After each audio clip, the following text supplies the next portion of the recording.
after the statements from Council and Commission. So first of all, for the Council, I give the floor to the President in Office, Mr. Korčok. You have the floor, sir. Minister. Good morning, Herr President. Good morning, President, honourable members.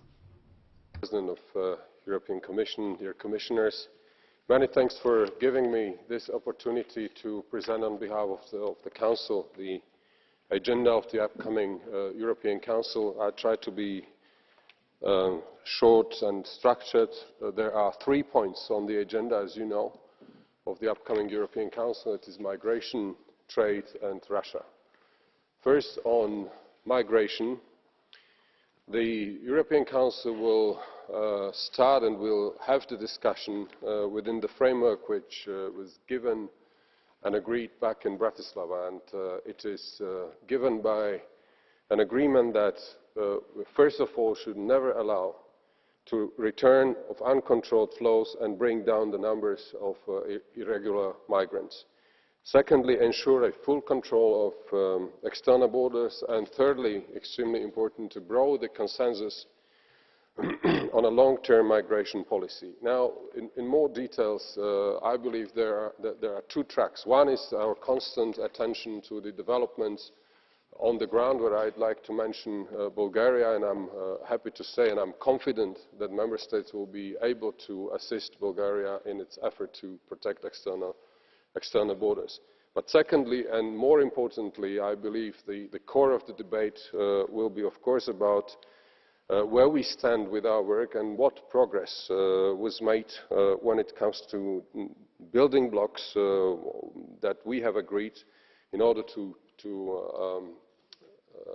manage the challenge of migration. First of all, when it comes to protection of external borders, I just recall that it is tomorrow that the European Border and Coast Guard will enter into force. It will be inaugurated in Bulgaria, and I'd like to say that the Slovak presidency considers it to be its most important work in the remaining months to make European Border Coast Guard operational.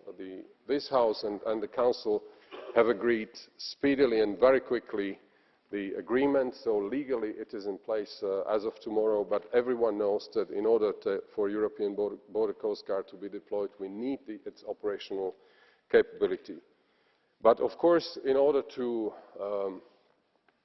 manage successfully the challenge of migration, we need to look beyond our borders, which means that we have to come back to the agreement that we had in June in European Council to engage more actively with the partners outside of European Union. I recall that we have agreed on migration compacts, and the European Council will certainly in detail review where we stand with this very important building block. And lastly, external dimension, of course, there will be an opportunity to review the implementation of EU-Turkey statement.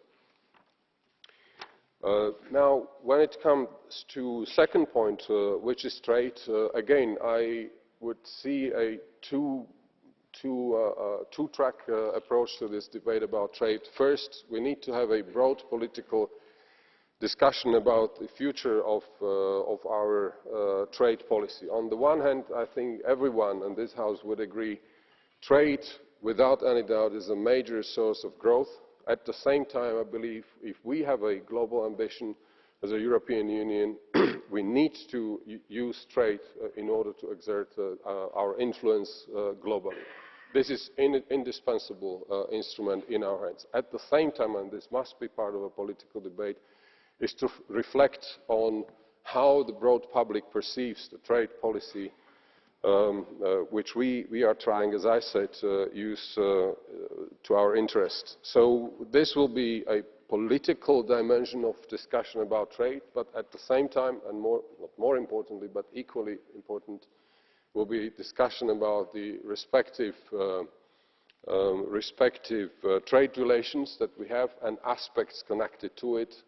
I mentioned here China. Of course, we are aware that we are approaching the deadline by mid-December, where we have to take decision on recognize China as a market economy. At the same time, we have clearly defined interests, bearing in mind the anti-subsidy and anti-dumping dimension of a relation with China. At the same time, very important to review where we stand in TTIP, and I hope finally we will have a very good outcome when it comes to the finalization of our effort to close an agreement, conclude an agreement with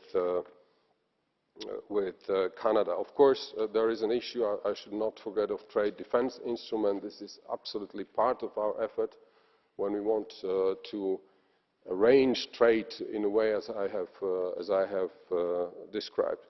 And lastly, Mr. President, of course, there will be a strategic, overall political debate about Russia.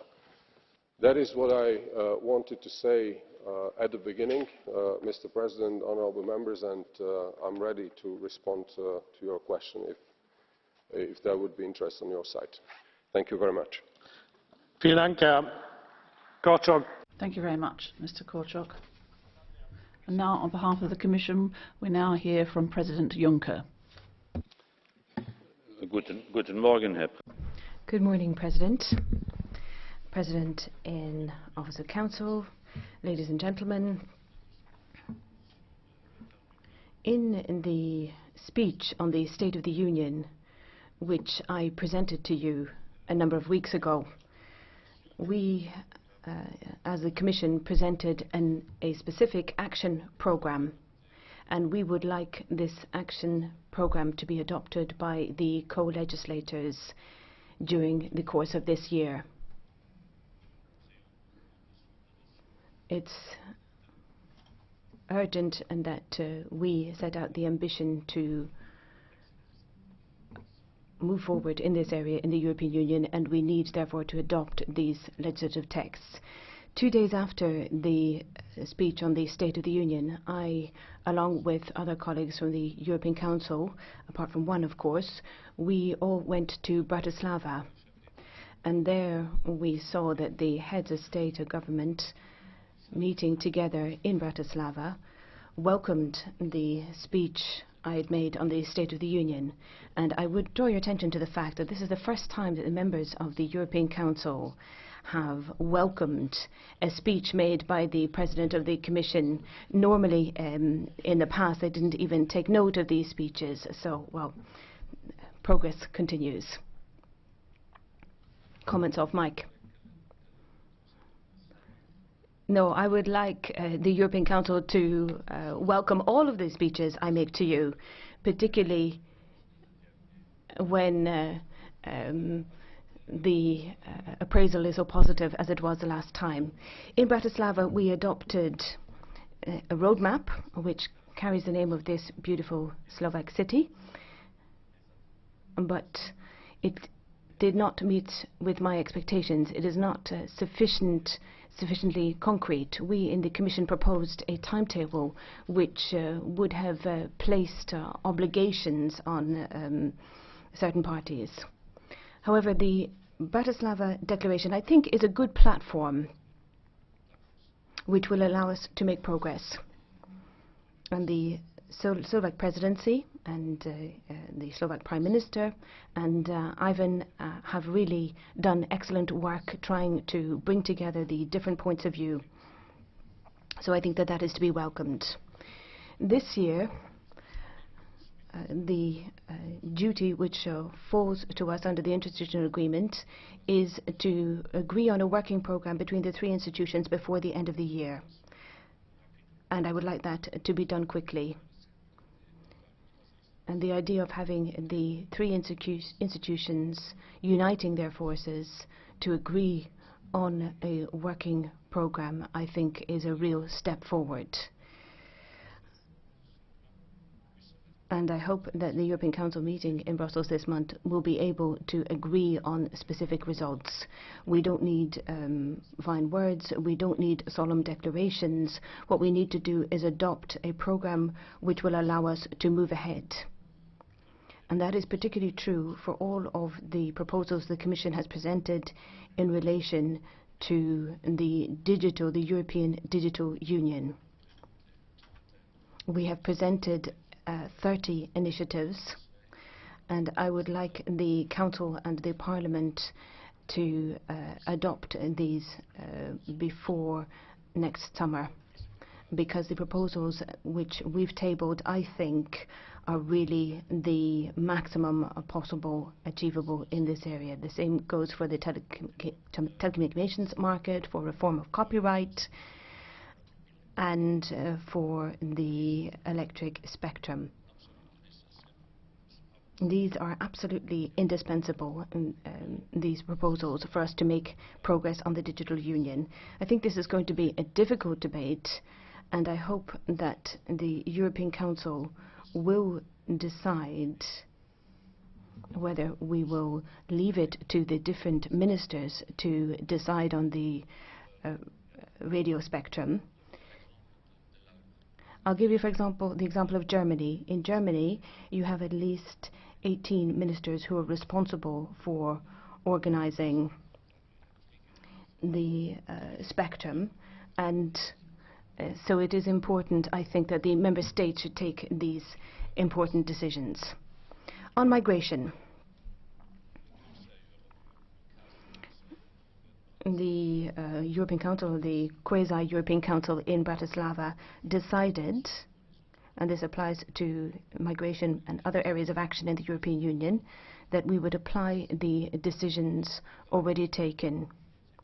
The Hungarian people pronounced in the same way, so I do not see any insurmountable obstacles to implementing the decisions we have already taken.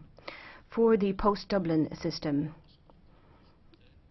which the Council and Parliament are discussing at the moment, we will have to see to what extent we can reconcile the different viewpoints.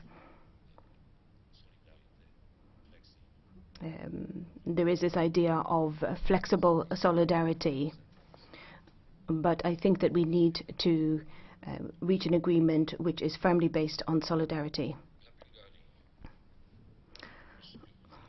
On Bulgaria, because today there will be the inauguration in Bulgaria of the European Border and Coast Guard, and we have made it clear to the Bulgarian government that we will put online 118 million euros to assist Bulgaria.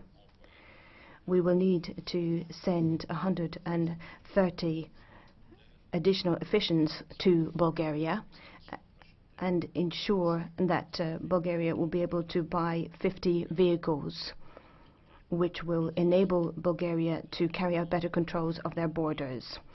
On the agreement with Turkey, this is working. 10,000 refugees were arriving in Greece a year ago. Today it is 85.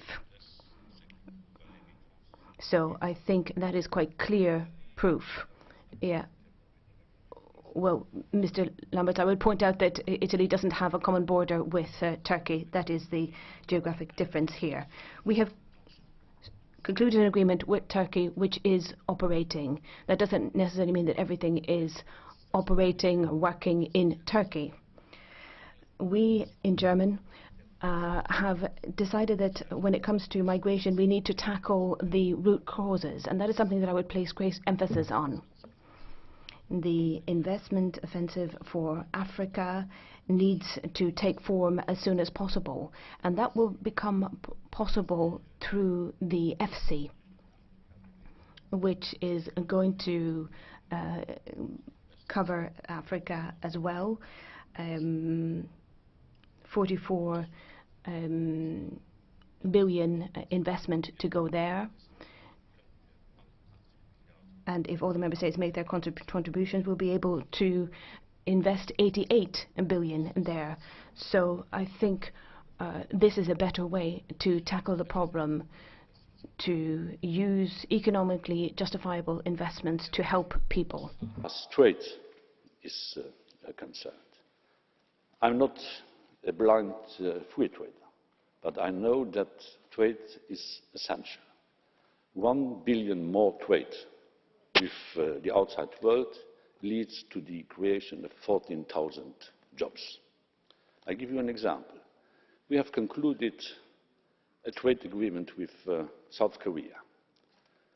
The total amount of the exchanges with South Korea is 15 billion. Thanks to this agreement with South Korea, we created in Europe 210,000 jobs. So trade is not neutral. Trade is a job creator, and we have to make sure that the agreement with Canada will enter into force after a certain number of months. We'll have a summit in we have a summit with Canada later this month. I'm in ongoing discussions with the Canadian Prime Minister today and tomorrow, and I do think that we'll reach a final agreement which will take on board in a specific declaration the concerns of all the member states.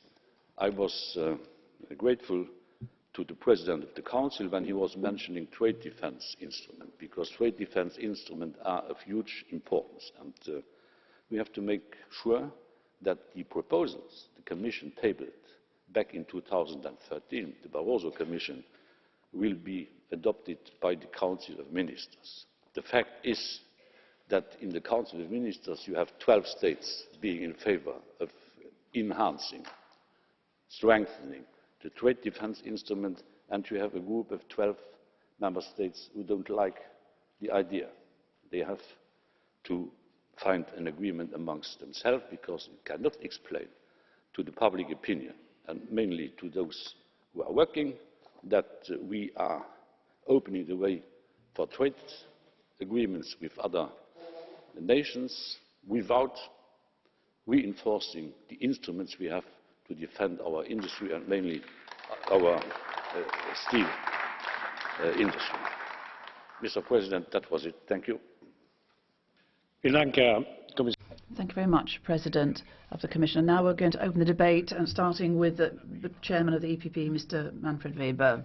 President of Parliament, Presidents of Council and Commission. 3 weeks ago we heard the State of the Union speech from Jean-Claude Juncker, and he said that Europe has a lot to do for this agenda. This was further developed in Bratislava, and I'd like to congratulate Jean-Claude Juncker for his efforts and his leadership. Now, we were pleased to note that Ms. Tyson said that 1.4 million young people had found a job since 2014 on the basis of the Youth Guarantee, and that has meant that youth unemployment has gone down by 19%. So Europe can deliver. We need to continue to work on that. Now, the upcoming Council will have a lot of business to consider. We have the CETA point, as described by the President of Council. We certainly are flexible in supporting you on that. But I'd like to focus on 2 points in particular. Brexit. Theresa May will be there for the first time. We, as a European Union, made a significant offer to David Cameron. That was turned down. We now need clarity. At the Tory party conference, we learnt that things will move by the end of March next year. Well, that's good. We need clarity ourselves, however, as well. The EPP is quite clear that the 4 freedoms of Europe are not up for discussion. That is something that is a line we will not move beyond for our citizens. Now, the strategy of Nigel Farage, he's not here. Well, thank heavens one isn't inclined to say. The situation brought about by Nigel Farage means that the UK is no longer number 2 on the league table of leading economies in the EU. It's now number 3. It's been downgraded. And Nigel Farage is a very costly item for the UK, I'm afraid. And we see a certain amount of arrogance being demonstrated by the UK government as well. Now, in Bratislava, 27 heads of state and government wanted to move forward in terms of defence policy, and a week later the Defence Ministers' Council met, and the British minister said, as long as we are members, the UK will block any attempt to have a more robust consolidation on that front. I do think this is arrogant, that they are standing in the way of a further deepening of the European Union at this stage. And colleagues, since George III, we haven't seen a government with such a lack of plans for the future. I very much hope Theresa May will be able to work on that. Now, the other point I want to address is Syria. This is a devastating human tragedy. 300,000 people are locked into Aleppo, and 10,000 of them children, under shelling and bombs. Since Sarajevo, we haven't seen so many human hostages being held in a city. Now, who's responsible for that? Assad, mass murderer of his own people. And Putin, of course, ladies and gentlemen, Putin, who has put the Russian military to work there. And we've had mass demonstrations of the peace movement in Europe in relation to what's happening there. But I do think if the Americans started military action over Syria, the streets would be full of demonstrators. And I think that we have to criticize the fact that what's going on. Humanitarian considerations should be centre stage, and we must recognise that appeasement has failed. Appeasement of Russia has failed. Putin is using bunker-busting bombs at this time on civilian installations, and we have to recognise in Europe that Putin cannot be a partner for us as long as he thinks that weaponry can drive policy. And I think we must recognise that we have a particular position in relation to Putin. Now, Nigel Farage has said that Putin is the statesman he most admires, and Marine Le Pen said that Putin can save Christian civilization. These were statements made by right-wing populists in Europe. I can understand Marine Le Pen because she gets some funding from Putin. So you can't really bite the hand that feeds you. But if you are genuinely standing up for European patriotism, then you are not apologists for Putin, as you clearly are.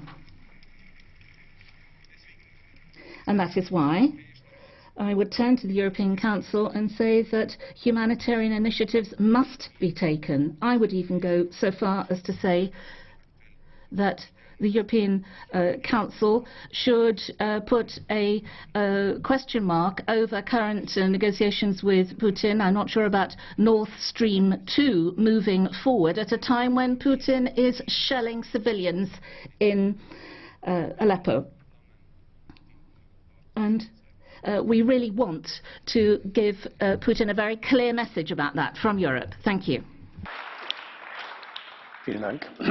Thank you very much. On behalf of the Socialists and Democrats, we now have the Chairman, Pittella. President, I believe that Bratislava was a wasted opportunity. Leaving aside, of course, everything that the President of the Commission has said, and I'm obviously pleased with the statement from President Juncker, but the Prime Minister, the British Prime Minister, Mrs May has announced that the notification of Article 50 will possibly come in March. Before that was supposed to be in September, then it was supposed to be in December, and now then possibly January, and then possibly in March. Always possibly in March, always perhaps. And in the meantime, the most serious thing is that Theresa May announces that the UK will unilaterally reject all law derived from community legislation, which is a dreadful situation, creates a dreadful situation for EU citizens living in the UK. And Mrs. May, when it comes to her relationships with the European partners, well, she couldn't have started her negotiations worse, really. But we've got to decide what we want to do. We've got to send out a signal that things are going to change. I very much appreciate the State of the Union speech that was delivered by President Juncker before this House. We need to send out strong messages concerning improvements to the lives of our citizens, economic improvements. Here we have to open up a new season of expansionist economic policies, and national budgets for 2017 have to be ambitious budgets. Otherwise, Europe will tank it again and return to recession. We need a real industry policy, because Europe cannot be there just to serve multinationals like Caterpillar. Which Caterpillar is a stateless multinational. They're only concerned about dividends for their shareholders, and they shut up shop in Belgium, Caterpillar, and Alstom does in France. And then we've got to fight against tax fraud. That's our main enemy. But it's not just the socialists who should conduct this right. The whole of the European Union should. And when it comes to migration, we're talking about fear. When you talk about fear, then fear will overwhelm you. If you look at the news from Hungary, the apprentice wizard, Mr. Orban's organised this referendum, and he's been disavowed. So the defeat of Mr. Orban said that we should move ahead with our European asylum and migration system. And as President Juncker recalled, we need to put back on the agenda progress on the partnership agreement with Africa, and then on trade and Syria. And on trade, I agree, President in office. Trade is the engine of growth. But we all have to avoid dumping. International trade is fine, but without trade dumping, we can't we reduce our living standards, our working standards, our social, economic, environmental and health standards of European citizens. That is absolutely crucial. Progress has been made on CETA, and we remain very doubtful about TTIP at the moment. We confirm our no to we continue with our no in giving market economy status to China, and then Syria. It's a crime against humanity. You can't shell hospitals, schools, and kill doctors, young people, children, women, innocent people without any reason, with that motivation. We have to bring about an immediate ceasefire, and we have to allow for immediate and access to humanitarian aid. Thank you very much.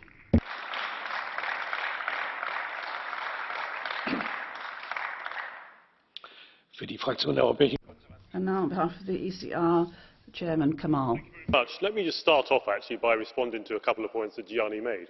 Gianni said that the British government had decided to repeal all EU legislation. Actually, what they had decided to do was to transpose, in simple terms, EU legislation to make it stable in UK law.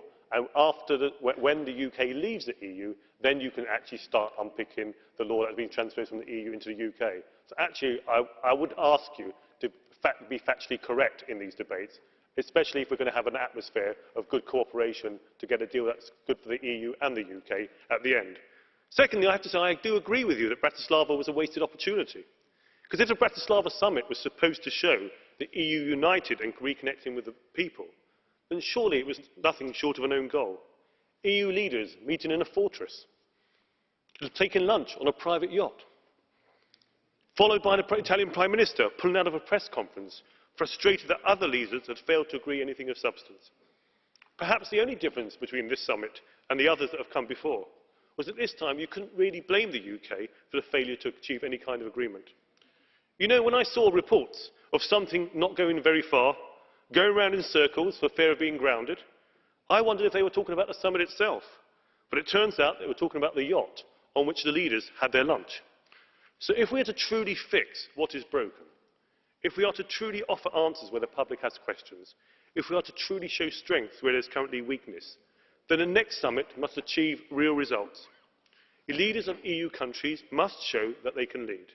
Because at the moment, all the leaders can see is EU leaders pursuing yesterday's European project rather than addressing today's concerns. We all need answers to the big questions. Solving the migrant and refugee crisis, encouraging businesses to create more jobs, tackling internal and external security threats. Yet what emerges from this chamber? politicians shouting no to austerity, politicians proposing free interrail passes, politicians protesting against trade with the US, full of slogans bereft of action. We need to show our citizens in all our countries that we understand their concerns. So when our citizens ask for fair but controlled immigration, let us be tough on those that attempt to jump the queue over others applying through legal migration channels, but compassionate to those who deserve our shelter, returning those who are not fleeing persecution or war. When citizens of all countries worry about an increasingly arrogant Russia, let us use fewer carrots and more sticks, speaking out on behalf of those member states that share a border with an increasingly intimidating neighbour, showing Russia that their actions do not come without consequences. As Manfred WEBER said, we believe we should be tough and that sanctions should not be lifted until the Minsk agreement is implemented. When the citizens of all our countries worry about a lack of jobs, let us remove the red tape holding back entrepreneurs from creating those jobs. Let us sign a trade agreement that offers businesses in all our countries new opportunities. Let us send a clear signal that we are open to trade with Canada and then other countries. With every summit, with every meeting, we edge closer and closer to the next elections. At best, the EU has a record that shows it ploughed on with more of the same. At worst, that it pushed on with policies that failed. But it's a situation that needs fixing. It's a situation that the ECR group of MEPs from 18 countries believe can be fixed, if only we were to take a new direction. The results of referenda in Denmark, Netherlands and the UK show all of us that it cannot be business as usual.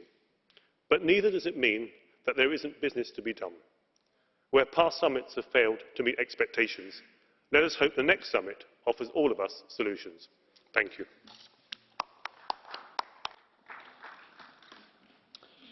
Vielen Dank. Thank you very much, Mr. Kamall.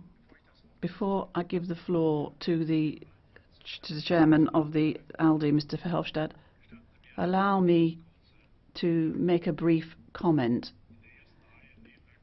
Next to Mr. Kamall in the first row, we have our colleague Timothy Kirkhope, but already Lord Kirkhope. Mr. Kirkhope has been a member of the Parliament since 1999, and today is his last session in the European Parliament. Timothy, I think I can speak on behalf of practically all colleagues, above and beyond political differences, people like me who had the privilege of working with you on the Civil Liberties Committee, for example, know that you are extremely competent and fair, and above all, you are someone who seeks compromise. That's how we know you. So on behalf of all members of the European Parliament, we'd like to say thank you and congratulations on your new role as Lord. Congratulations on your peerage. You could have stayed, but anyway, I wish you all the best for your future. Thank you very much for your work in the European Parliament.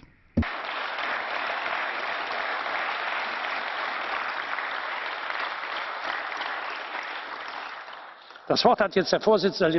Now I recognise Mr. Verhofstadt, Chairman of the ALDE Group. Well, Mr. President, I want also to say to Mr. Kirkhope, good luck in the House of Lords, and I'm pretty sure that we shall have a good defender of the European Union in the House of Lords from now on. Dear colleagues, Václav Havel, who was at that moment Czech president, warned in a speech in this House, I think it was in 1994, that Europe could, and I quote him, fall into the hands of a cast of fools, fanatics, populists, demagogues, determined to promote the worst European traditions. And Havel would turn 80 today. But I think that his warning is more relevant than ever, and that President, and also I say to the President of the Commission, the challenges of the next European Council are proof of that. And I have, in fact, the same priorities as Manfred WEBER already put on the table. I think you have to talk about the tragedy in Syria. I cannot imagine that you return to your capitals after this European Council without decisive action on what is happening in Aleppo. And it will not be sufficient only to say, oh, we're going to liberate 25 million humanitarian aid, because you know very well today that it's even impossible to transfer this aid to the poor people in Aleppo. You will need to do other things, more difficult decisions to take on eventually sanctions against Putin and Assad, and on eventually installing a non-fly zone above Aleppo. Otherwise, this tragedy will continue. And that is, I think, the first priority, dear colleagues, we have for this European Council. So I cannot imagine that you go back and say, yeah, that's for Mrs. Mogherini, and we have nothing to say about this. My second priority, dear colleagues, is, that's another point that Manfred Weber didn't mention, but I'm going to mention it, is finally fixing the cracks in our financial foundations. It's now 8 years that we are discussing that, and that we not have definitely cleaned up the financial mess in Europe. And that means two things: a full-fledged banking union. We don't have it for the moment. And secondly, an economic governance that is far better than a stability pact, let's be honest, that is never applied from Greece until Portugal. And it's not better in the north of Europe. We've got problems with Greek banks, Irish banks, Spanish banks, Portuguese banks, Italian banks, Cypriot banks, Belgian banks, Dutch banks, and now it's Deutsche Bank that is on the brink, creating further uncertainty, prolonging, in fact, the credit crunch in Europe. And the US, I remember you that the US wanted it immediately after the financial crisis. They have put $400 billion in their system, cleaned up the banking sector, and every penny has been paid back since they have done that. And what we are doing in Europe, we are still debating, in fact, a banking union. We are still debating an economic governance. And my plea to the presidency of the European Council is that finally, in the European Council, work is done, the 5 presidents' report is approved, and it is a fundamental mistake, Mr. President, to think that we can get rid of it. And that's the second priority, in my opinion, for this European Council. And then the third priority for the European Council is, I think, dealing, in fact, with the UK decision to leave the Union. I think it's impossible that you say nothing about it. And I think that you have to respond to the announcement of Prime Minister May. And in my opinion, you have to say 4 simple things, very short. First, no pre-negotiations. We can only start negotiations after the triggering of Article 50. And secondly, negotiations need to be finished before the next European election. I cannot imagine that Mr. Farage is coming back to this hemicycle, dear colleagues. And 3, the new EU relationship with the UK needs to be a close one, not only in our interest, but also in the interest, I should say, of the 48% of British citizens that have voted for Remain. And let's not forget it. And finally, whatever the new relationship will be, dear colleagues, it can never infringe our 4 fundamental freedoms. Conclusion is clear. Europe will never, in fact, never be up. The European values will never be up for negotiation. Could you please finish, Mr. Verhofstadt? And now, on behalf of the Confederal Group of the European United Left, Mrs. Zimmer. Danke, Herr Präsident. Thank you, President. First of all, President of the Commission, Mr. Juncker, 2 or 3 weeks ago, I had the impression that the State of the Union speech was addressed more to the members of the Council than it was to us as MEPs, and you have indirectly confirmed that today. You wanted to make it clear to the Council that it has to base itself on common values and go back to working together rather than everyone trying to go it alone in Europe. Whether you've succeeded in that, I don't know. that will be demonstrated not just by whether the EU decides to go for a deepening of military cooperation, which I think is a wrong way to go. I think it will be shown next year when we have the 60th anniversary of the signing of the Rome treaties. Then there will be the question of whether the European Union and the member states are finally prepared to truly build a social union and accept that and realize that this is without this, the European Union has no future. So this is the point that I would like to focus on. When the Council discusses migration, we also have to integrate that aspect and look at how member states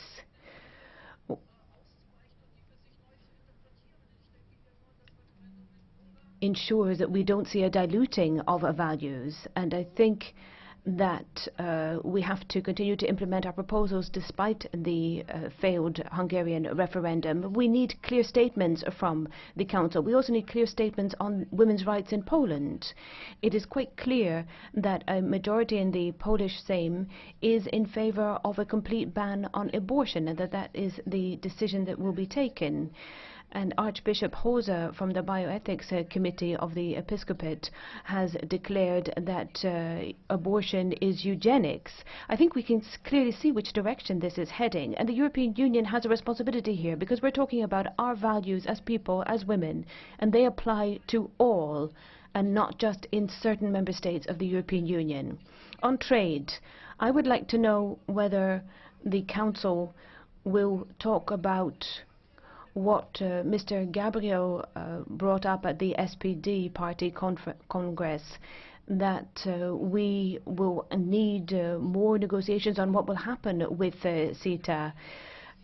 Mr. Gabriel is not just leader of the SPD, he's also deputy chancellor and economics minister in Germany, and we have to have an answer on what is going to happen with Russia. I think sanctions are wrong. I still am of that view, but that doesn't mean that I'm lining up with Putin. I condemn the airstrikes on Aleppo. Those are a crime being perpetrated by Russia, but there are others responsible as well. And I would ask you, please, do not adopt the tactics of declaring Russia to be the axis or empire of evil. That has never achieved anything. Through sanctions and isolation and this kind of a policy, we are simply bringing back the Cold War. And I think that is the fear that we have to deal with at the moment. We have to take a position on that. And the European Union has a particular responsibility now not to be drawn into the American electoral campaign. Now, on behalf of the Greens, Mr. Lamberts. Like most of us, I never attended a European Council, so I can but imagine what's going to be happening in Brussels at the end of October. I imagine 28 heads of state and government profoundly upset at my ING, Caterpillar, Alstom and Commerzbank job losses. Now, we have a new study which tells us that we're talking about 75% in terms of employment figures, and we're talking about figures of 68% for Germany, much lower for Greece. Now, I assume that after a new record year in terms of climate temperature, we've got peak temperatures being measured now, and we of course have these massacres committed by Assad and Putin's troops, but let's not forget the numbers of people dying in the Mediterranean. I think this year is going to be the record in terms of lives lost in the Mediterranean. And as for Turkey, things are not going exactly well, and obviously the referendum has been referred to has shown that nationalist ideas are on the march in Europe, and certainly the future's never certain. You have to address this using good time, and let's just imagine what those people will be discussing on the 20th and 21st of October. Of course, CETA, the agreement with Canada, can well benefit some of our big businesses, but we're talking about 200,000 job losses in Europe as a result of that. And really, it's not going to help our people. International trade flows go hand in hand with ecological damage. So I think this treaty is not the way to be going. And we need to view the need to perfect our internal market as being much more of an urgent matter. And I hope we'll be able to get investment in energy transition. That surely should be the locomotive force behind European integration. It's good for the climate, it's good for our economic strategy, it's good for our balance of payments, our industrial competitiveness, and of course it's good for jobs and employment. It's urgent that we rethink how we organize employment and labour. We are experiencing a digital revolution which frees people from labour as it used to be understood. We have to ensure that the benefits deriving from that are not snatched by a happy few. And Mr. Korčok, I do think that digging ourselves in the Fortress Europe approach is not going to be a proper response to the migration issue. I do think we have to show solidarity and be true to our values. Now, I think that far from being a dream, what I'm setting forth is entirely possible if you wish to achieve that. And that goodwill, I think, is apparently missing from Bratislava. Will it be there in Brussels? Thank you. Das Wort hat jetzt für die And now on behalf of the EFDD group, Mr. Borrelli. Thank you, President. The migrant policy is a strategic topic, and at the moment we've only dealt with it in a superficial way, and it could have a devastating effect for the process of European unification. The European institutions have to send out strong, clear messages. They're paying attention to the migratory crisis, that they're concerned about the lives of these desperate people, but also concerned about the worries of European citizens, because they clearly can see the inability of their leaders to deal with this migratory phenomenon. That gives rise to increased fear. What we need is three abilities: courage, balance, and rapidity. We hope that the next summit will at least achieve those three things. I'd also like to give an answer to the challenges when it comes to our trade policy. What's happening with TTIP and CETA, and what's happening more with the market economy status for China, makes it clear there's no more time to waste. We can't have decisions taken by a few just in the interests of big economic powers. A trade policy has to be something that serves the common weal, and it has to provide benefits for everyone, and has to take into account the needs of everyone. Very often we've asked, where is the strategic ability of Council here? Council doesn't seem to be able to overcome its internal divisions. It doesn't seem to be able to strengthen our trade defence instruments. It doesn't seem to be able to defend the Made in Europe label. Where's the ability of the Commission to use its experience and the negotiating clout of Europe? And our trade economy is huge. We should use that. And we are the biggest trading market in the world. And now we are undermining our legislation, our companies and our workers. And that's because we're unable to manage global flows and global dynamics which are not new. And added to this is the fact that often we have worked without the necessary transparency in Europe. If we don't achieve a task, we should ask for help. We can't do our homework. So here we turn to the Commission. We need institutional transparency. This isn't a constraint, it's a source of strength. We need to send out messages about our project and explain it. Thank you. Das Wort hat jetzt für die Thank you very much. And now on behalf of the ENF group, Mrs. Le Pen.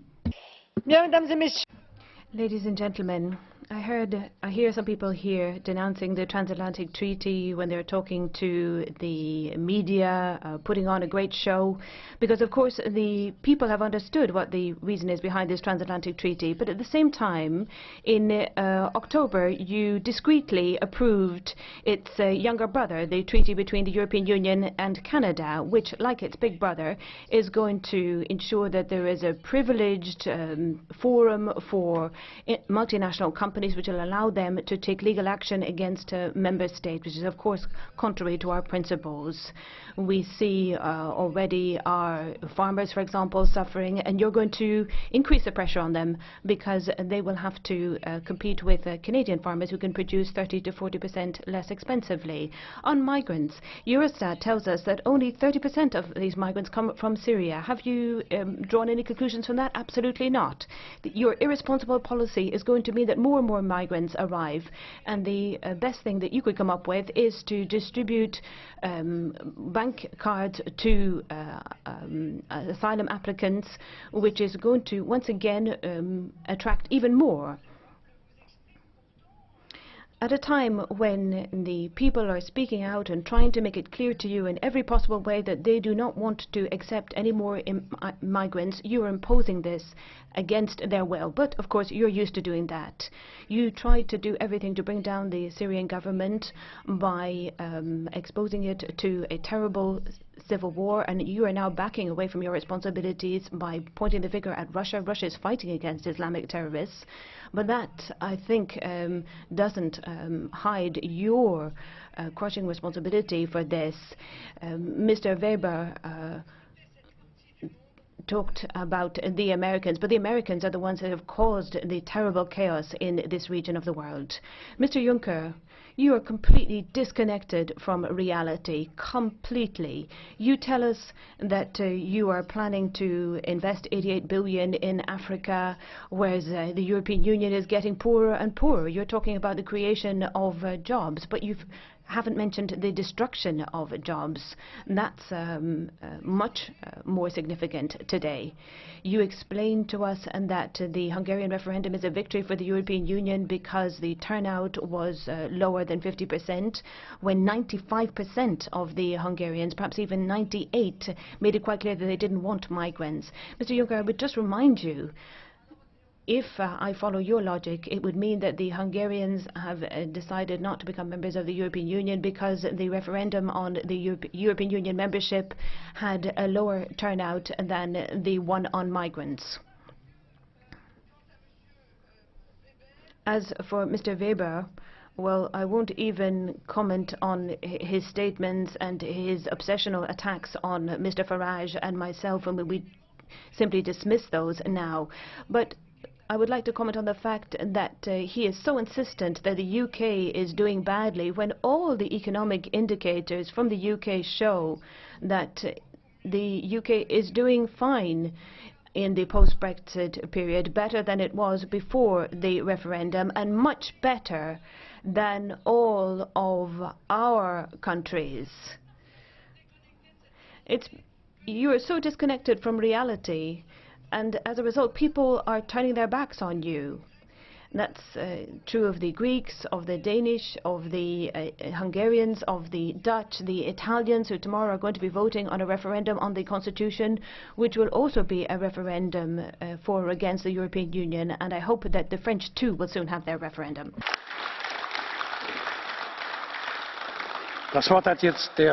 And now, non-attached member, Mr. Epitideeios.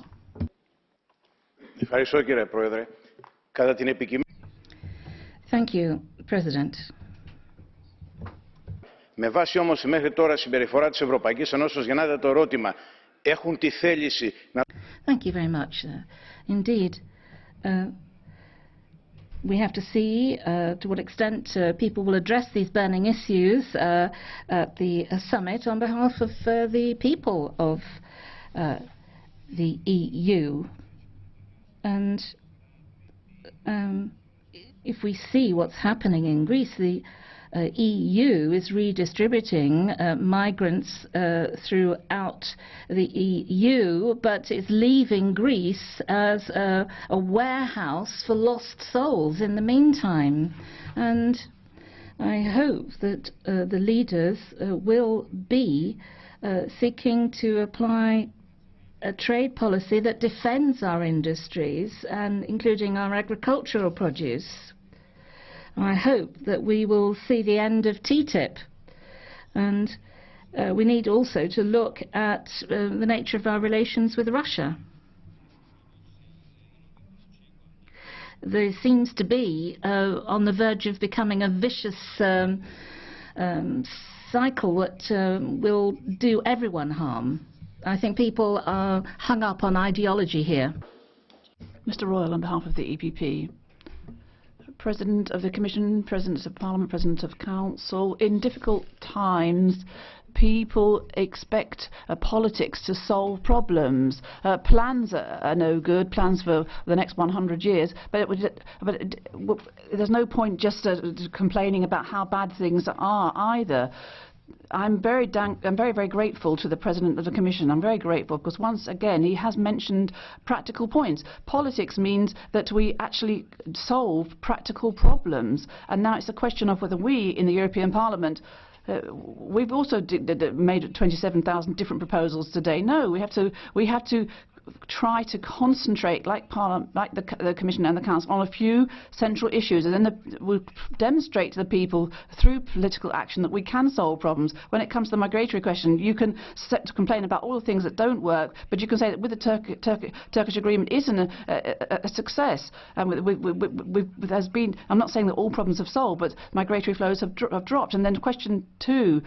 How can you have solidarity in Europe unless people welcome in a few migrants, a few refugees? There has to be solidarity. The Commission is saying there should be flexibility so everyone can cooperate, but it's important that we defend this common project. And when it comes to growth, there's no point complaining about industry policy or lack thereof. No, we've got to actually create policies that will allow for growth, and you've got to say yes to trade treaties and to trade. You can't just keep complaining that things are going badly. You've got to say in practical terms, well, let's try it out. Let's try out CETA. Let's carry on with other negotiations. I think it's very helpful, Mr. Juncker. You mentioned that because of our South Korean trade agreement, real jobs have been created. So I think you can create jobs. And I think it's also part and parcel of this for me is how we deal with real abuse of human rights. I'm very upset that here we're not complaining in the Parliament of what's happening in Syria. I'm very grateful to Manfred WEBER and other colleagues that they've described this as it is. We should have a minute, not just a minute of silence. I mean, hundreds of thousands of people are being slaughtered in Syria, and we've got to show Russia the yellow card. What sort of morals do we have? We can't just carry on as if nothing were happening, and we need concrete action there. We can talk about values, but it's better to actually take action and demonstrate that you are acting. So I'm waiting for more on the trade policy, but I'm again very grateful to the President of the Commission. And now on behalf of the S&D, Mr. Guerrero Salom. Thank you very much, President. Now, Mr. Juncker began by saying that in Bratislava, for the first time, there was his declaration on the State of the Union. Very important that not only do we have statements made, but we also see the implementation of measures proposed by the Commission. Now, that which has been saved from the Bratislava Declaration is the last point, I think. And we need to see the implementation of that which was agreed. Now, up until now, the Council has tended to approve matters which were then ignored subsequently by member states, and I refer to migration as such an issue. Security has been the key concern, people keen to stop migrants getting to our shores, getting to our borders. And we seem to be keen to close ourselves off from the outside by shutting our borders. But we need to look at responses in the places of origin of the migrants as well, clearly. But we also need to have an internal response showing solidarity, offering integration and resettlement of those who are with us. Now, the European Council has not concerned itself with the economy for some time now, and a week or so ago people have said we've got used to far too low rates of growth. Now, I refer to Christine Lagarde. That was what she said. It wasn't somebody unknown. And clearly, we are looking to ensure that we are able to offer jobs to our fellow citizens. But all of these crises have a common core, the fact that people are dissatisfied with the results posted by the European Union. Gracias, señor Guerrero. Thank you, Mr. Guerrero. And now Mr. Czarnecki has the floor. President of the Council, ladies and gentlemen. I think Mr. Kamall was right to say that in relations with Russia we need more stick and less carrot, because the carrot has grown very, very big and the stick has diminished in size. I think we should respect our own declarations and our own position after Russia annexed the Crimea and a part of eastern Ukraine. Nothing has changed ever since. And if we are to be a serious partner, then we must be consequent on this issue as well. Now, when it comes to migrations, this cannot divide us. We can have different opinions, but we must work out a compromise together. It wouldn't be a good situation if a momentary majority were to impose to a minority its own decisions. I would warn you against this, and I would call for solidarity on this. La parola. And I recognize Ms. Intervelt. Thank you, Chair. Council Presidency, the Council increasingly has become the bottleneck of European decision-making. And of course we all understand it's not easy to reach agreement between 28 governments, but it is your duty to act and to move forward.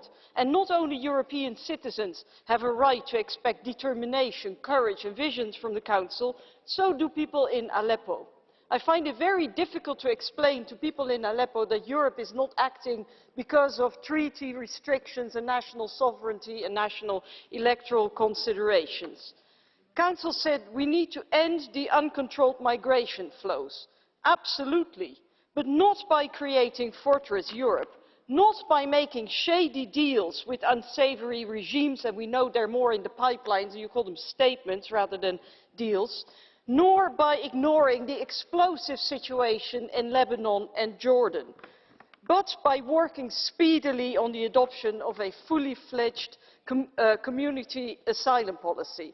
Now, the European Commission proposals are on the table, and the European Parliament is ready to work speedily. And I would like to know if the Council is willing to work with the European Parliament and make sure that we have a package in place before summer.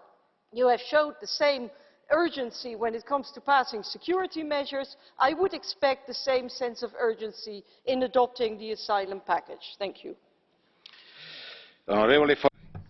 Ms. Forenza. Grazie, Presidente. Thank you very much, President.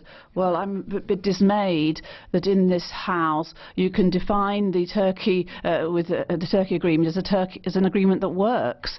We are looking at the functioning of an agreement and just looking at it from the point of view of how many people don't arrive in the European Union, without asking ourselves what happens to those people who probably would have the right to lodge an asylum application. We're not asking ourselves what the Erdogan government is doing every day through the repression in Turkey and what he's doing to harm the Kurds, men and women alike. So I think this is disgraceful. people, and we will not stop asking we will not stop asking for the financing of humanitarian corridors. And now look at trade policy. In this here, we weren't many people to say that TTIP should be stopped, but a lot of people outside this Parliament were saying that TTIP was dangerous, and finally people, even in the Commission, seem to realise it might be dangerous. So what are we doing? Are we going to ratify COP21?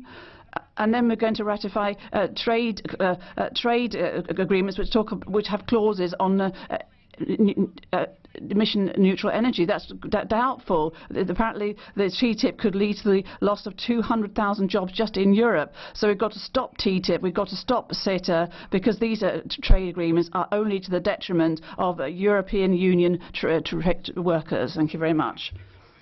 Mr. Bütikofer.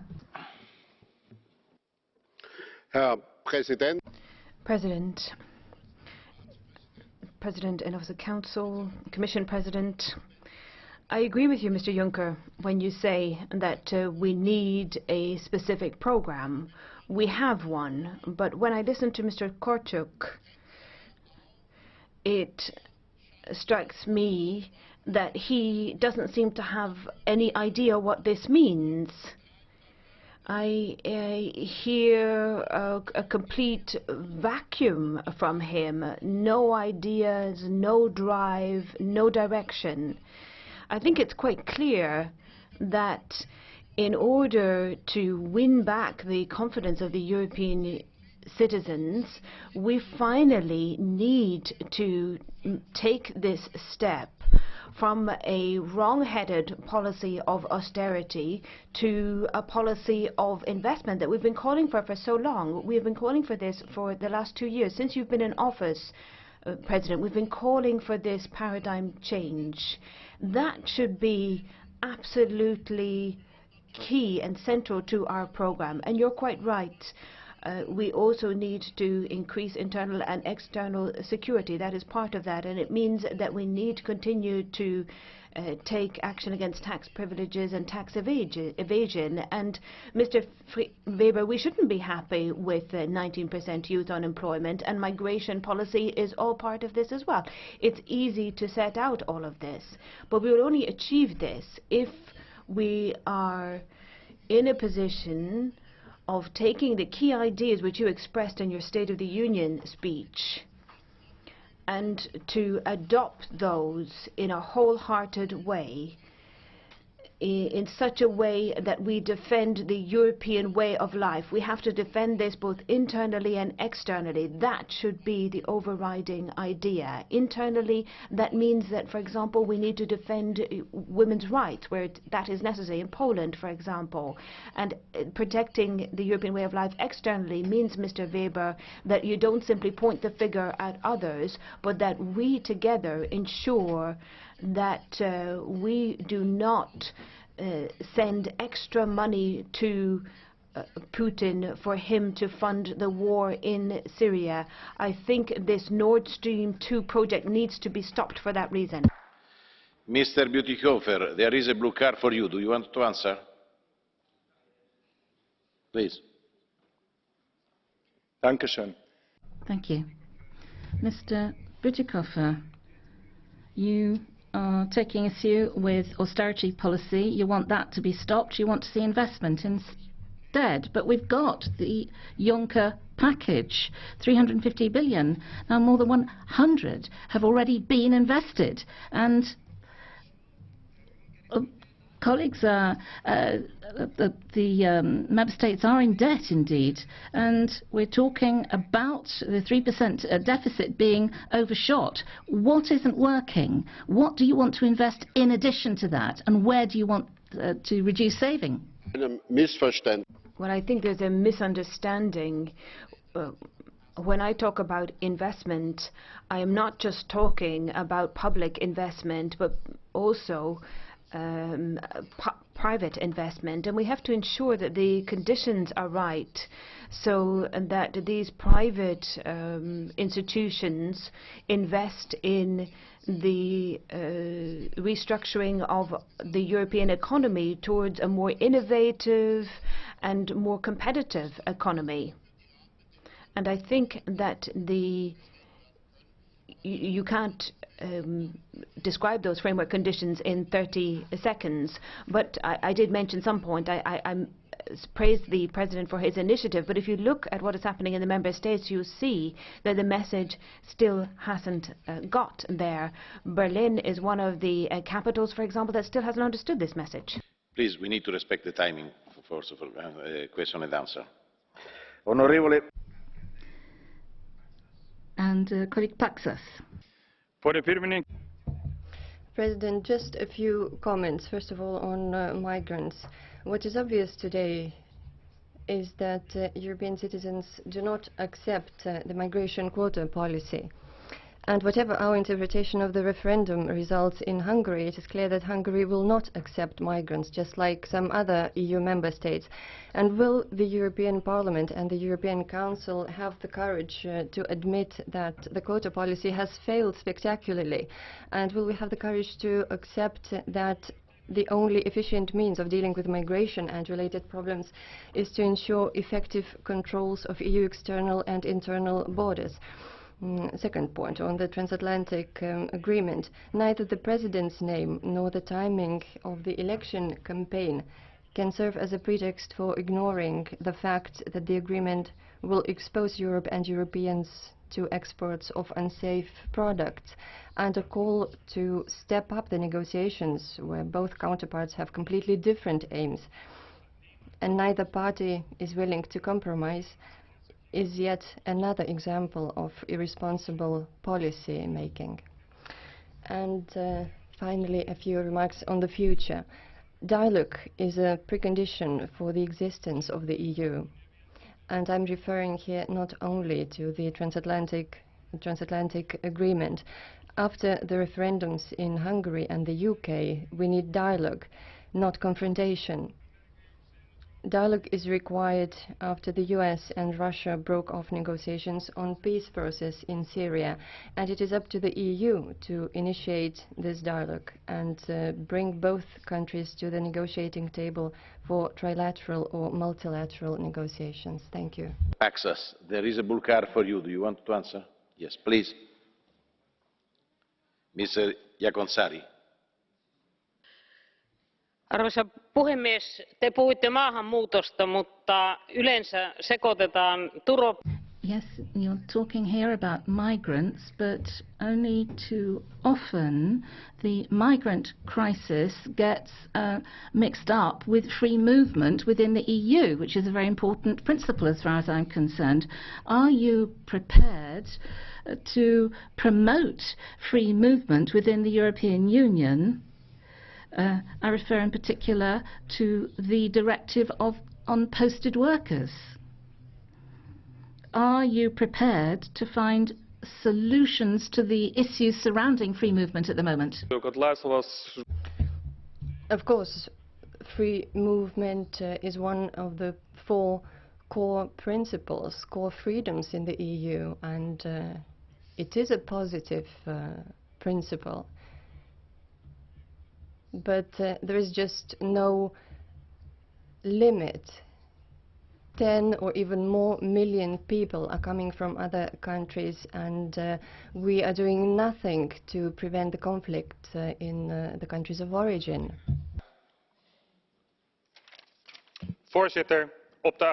President, the Council agenda includes once again the subject of migration, and quite rightly so, because migration is ruining the Member States. It's destroying our culture, our prosperity and our physical security.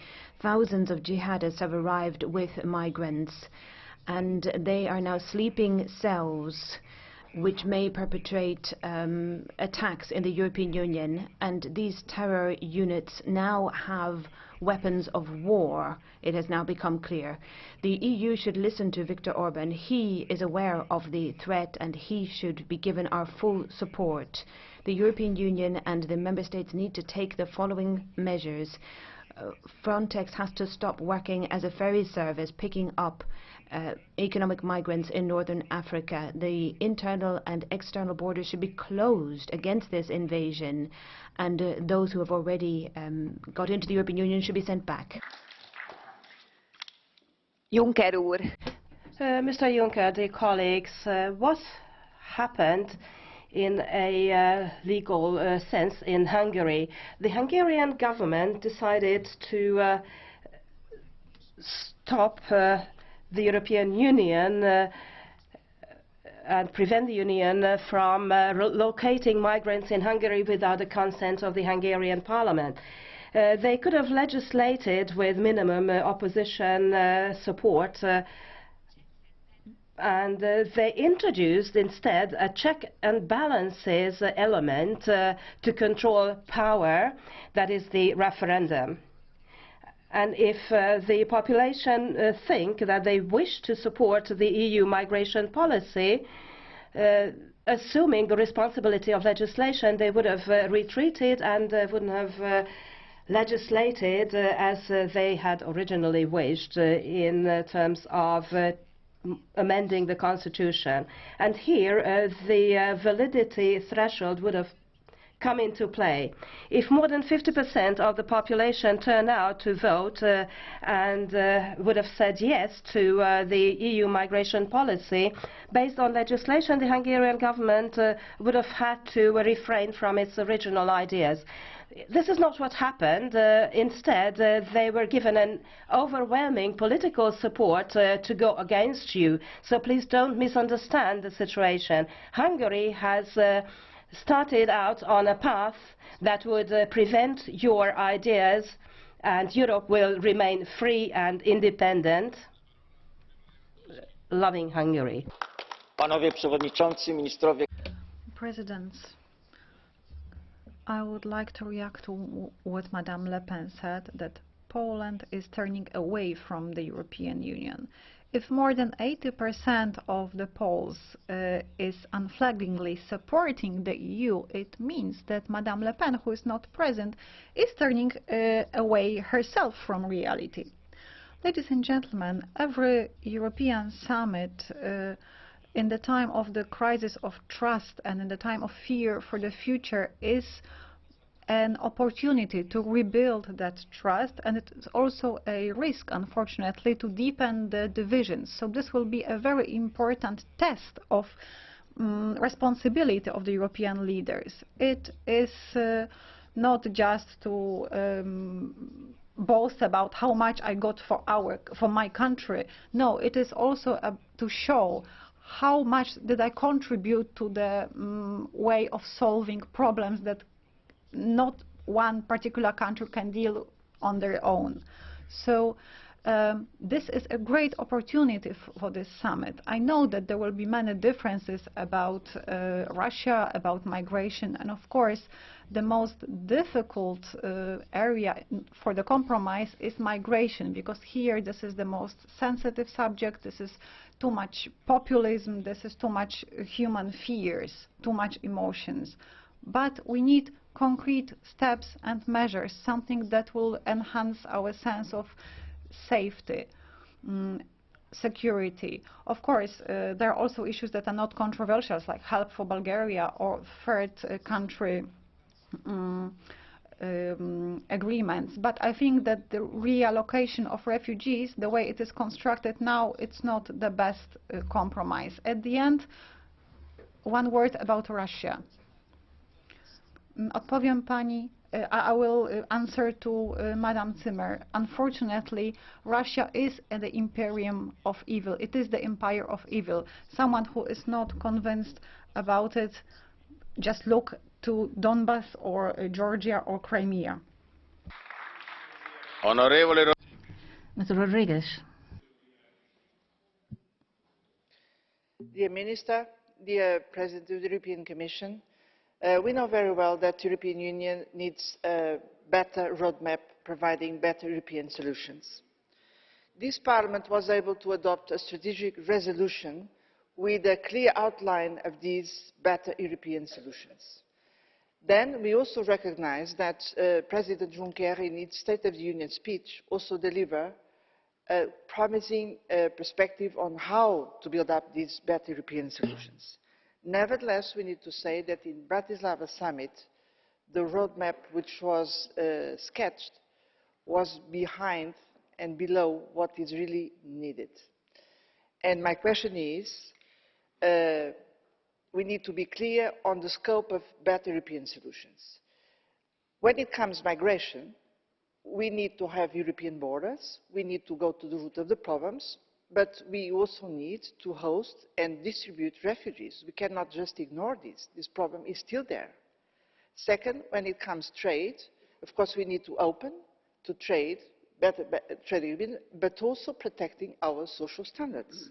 And most of all, when we are putting forward better European solutions to cope with the external challenges, we need to take care of internal economic and social cohesion of Europe. And this has to do with growth, jobs, investment, and completing the economic and monetary union in such a way that we have, again, upward convergence. If we don't tackle this problem, we don't have the necessary conditions to move forward with citizens supporting the European Union. So I really hope that for the next meetings of the European Council, you can also use them to put Europe in the right track regarding this better roadmap.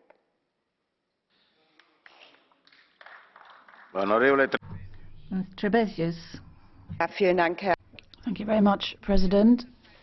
At the moment, we're mixing up all these different people and calling them all migrants. So refugees from civil war, economic migrants and skilled workers are all being thrown into the same pot. We need to have clear delineation of our different concepts here, and then we need to use these in our policies. When it comes to people fleeing civil war, Europe obviously has to help, but not in the way it's doing it at the moment. Young people who manage to get to Europe are recognised then as refugees, but wouldn't it be more humane if the EU could really help the most vulnerable, the most needed, the young women, the elderly, those who are ill, and not those people who are economic migrants getting into Europe through breaching our laws. We have to understand that Russia's not going to drop the Assad regime. There are no moderate rebels who are going to be part in rebuilding Syria after the war.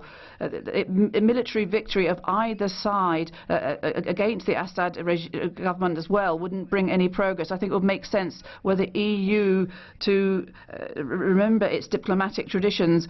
We shouldn't break off discussions with Russia, and Russia is putting forward a proposal about how Syria could look after the war. Allow them to make that proposal. Thank you. Mr. TELIČKA. Thank you, Chairman, President, Minister. A few points of reaction. The agenda for the European Council is right, but if we look at migration, we will want to see what is really the progress. And next time we would like to listen to what is the evaluation of the progress and the timetable.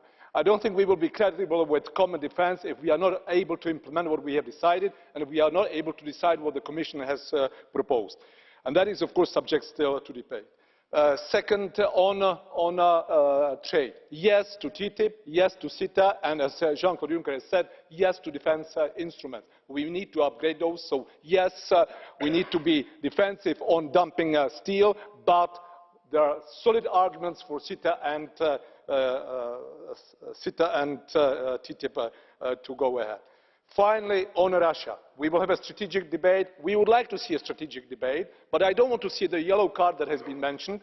Too many yellow cards. Mr. Putin doesn't understand yellow cards. We want to see a red card, and then, when he reflects, he may come back to the game again. But I think that we need to show that we've got a clear conception, we've got a clear strategy, and what is happening today in Syria is totally unacceptable in a civilized world.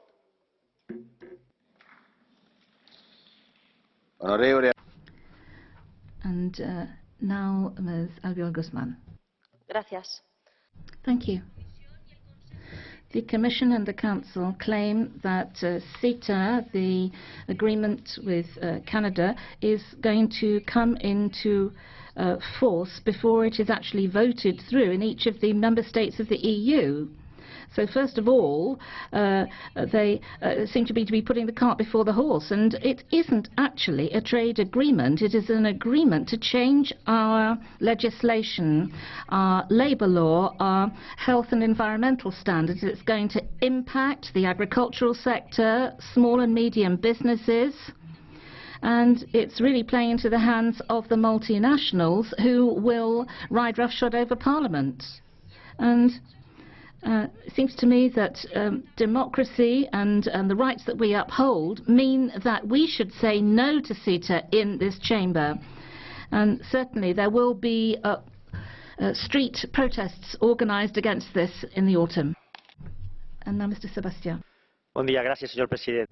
Thank you, President. There have been representatives of the Council saying that we have to reduce the number of migrants and irregular immigrants. And then Mr. Juncker saying the agreement between the EU and Turkey is an agreement that's working. What does this mean?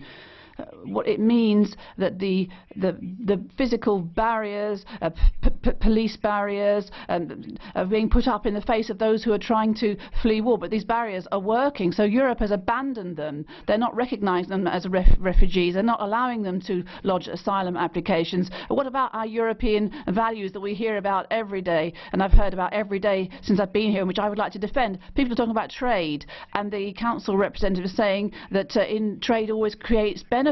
Benefits for whom? If we don't regulate trade and if we don't get growth, it's just growth for the bank accounts of the companies that have their seats, their headquarters in Panama. I was pleased that Mr. Juncker has asked for more support for our steel industry, but we should also remember our agricultural produce, which has to compete with produce from other countries, which doesn't respect our health and safety legislation. Thank you. Mr. Lundgren. Tack för ordet, herr ordförande. Thank you, President. We don't see a decrease in migrant flows, definitely not. And part of the reason for that is the situation in Syria. We see Russia cooperating with Assad to bomb and destroy the democratic forces. So people are left with no choice. The choice of Assad, Russia or IS. And that is not what Russia wants to do, is maintain the regime in Syria. But what we are seeing happening here, the civilian population and hospitals being bombed, that can't be in the name of democracy. And I think part of this terror is what causes people to flee. So the EU really has to do something to ensure that Russia withdraws. Freedom and democracy are not being protected and safeguarded by Russia's action. And the European Union needs to make that very clear. I think we have to be much more frank in our criticism of Putin. Onorevole Vilimsky. Mr. Vilimsky. Danke, Herr Präsident. Thank you, President. Once again, we're talking about the Council, and the same subjects come up again and again. There are no answers given. Mass unemployment, social destruction of in Europe, and the links between migration and terrorism as well. I believe that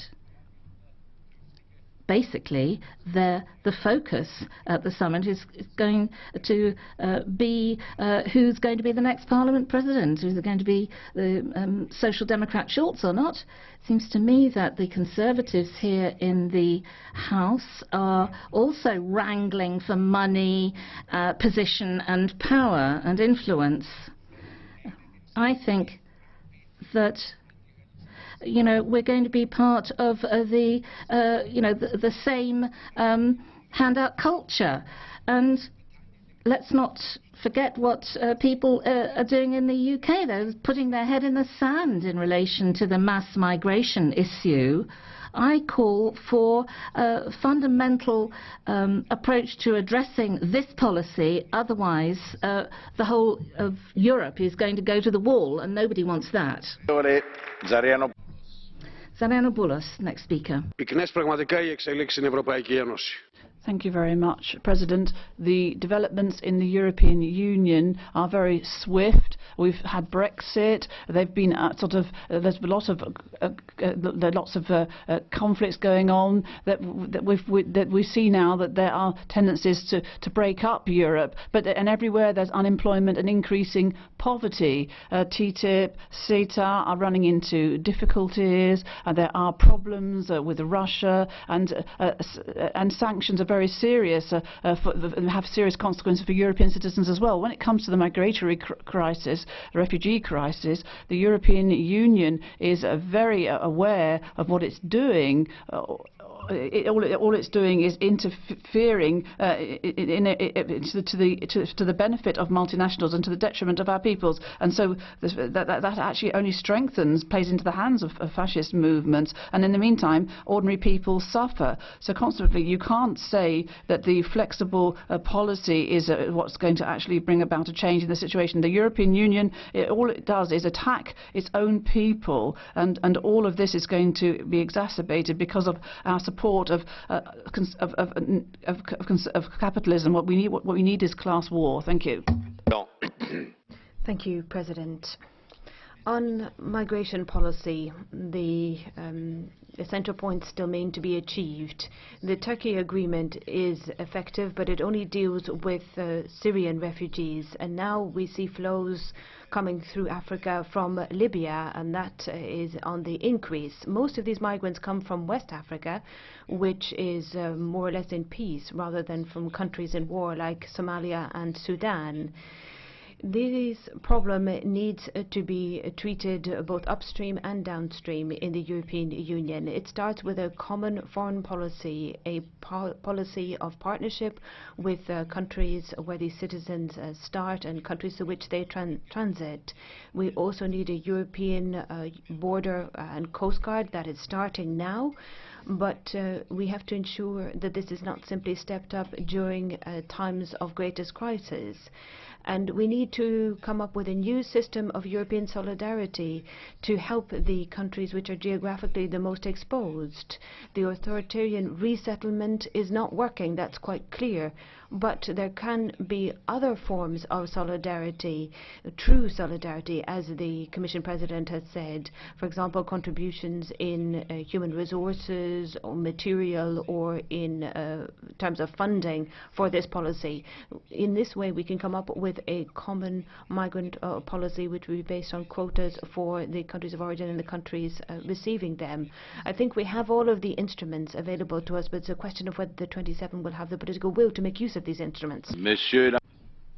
Lamassoure, there's a blue card for you. Would you take it? Mr. LeBreton, you have the floor for 30 seconds. Mr. Lamassoure, we do have one thing in common. Like you, I am attached to the idea of helping Africa, so we can convince Africans that they can stay stay home, and they won't, so Africans don't join the mass ranks of economic migrants. Mr. Juncker has announced measures. What do you think about this 88 billion euros? Do you think that's a reasonable amount? And on the other hand, aren't you worried by the fact that nothing practical has yet been done to accompany that announcement? We don't know how this money, how this 88 billion will be paid, how the money will be released. Yes, thank you for that very pertinent question. My personal position on development aid is that there is considerable waste of this funding. The European budget gives about 9 billion every year to development aid, development cooperation, and then almost 10 times that amount is made up by the national development cooperation programs. So I think it would be better to have more coordination and to focus this aid more on countries which need it most, and to attach political conditions to it. We can't put those in the treaties. We don't dare do that, or even if we do dare put them in, we don't apply them. Ms. Fajon. Thank you, President. Dear colleagues, in a fortnight, the Council meeting should not turn into the missed opportunity. Of course, it is great that we have the European Coast and Border Guard, but just think about it. What will the watertight and solid borders and fences bring if there are countries within our borders, such as Hungary, which sells permits for residents for high profits? This is immoral, discriminatory, and I'm angry that we have such hypocrite practices in our midst. What is going on in Syria is beyond comprehension. Ban Ki-moon has described the situation in Aleppo as being worse than a slaughterhouse.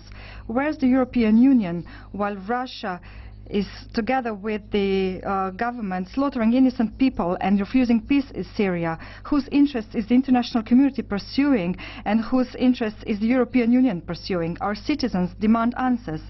Of course, there are many other things requiring immediate action in our midst. There are referenda on topics that cannot that our member states cannot take pride in. There is grave repression of women rights in our midst, and this is something that many like to reproach Muslim migrants. There are major economic challenges. For example, our businesses need to get ready for the new business making with the United Kingdom.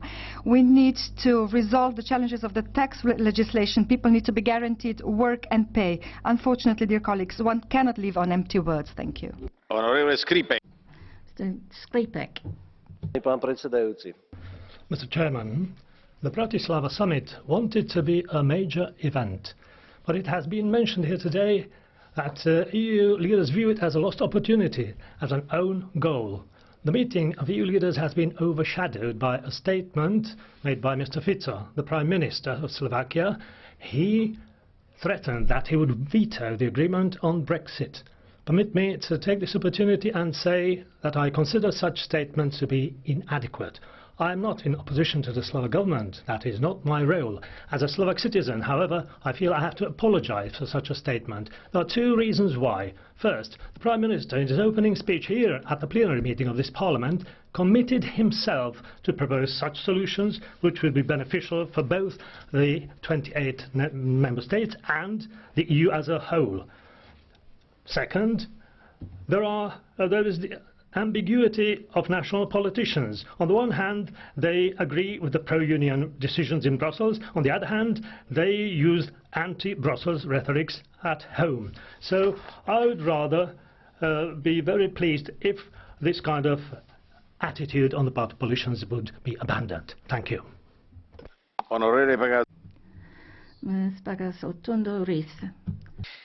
Thank you very much indeed, sir.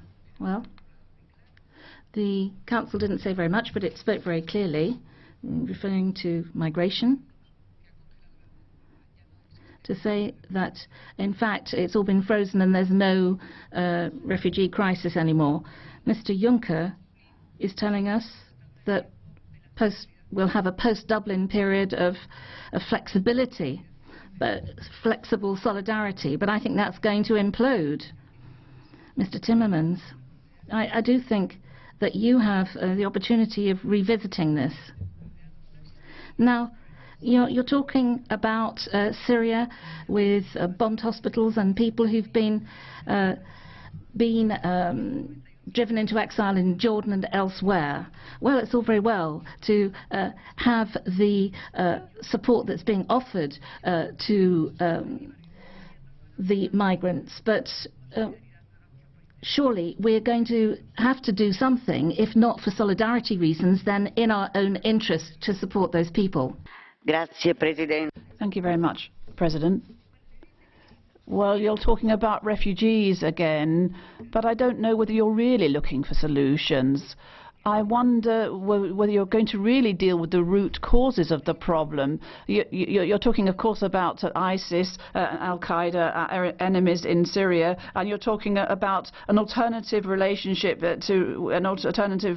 relationship with Russia rather than the disorder we have in the US. And so you're talking on the one going back to dialogue with Russia, but at the same time we need to go back to the wisdom of Jimmy Carter, which is crucial. And what we need is to see Russian-American co-leadership.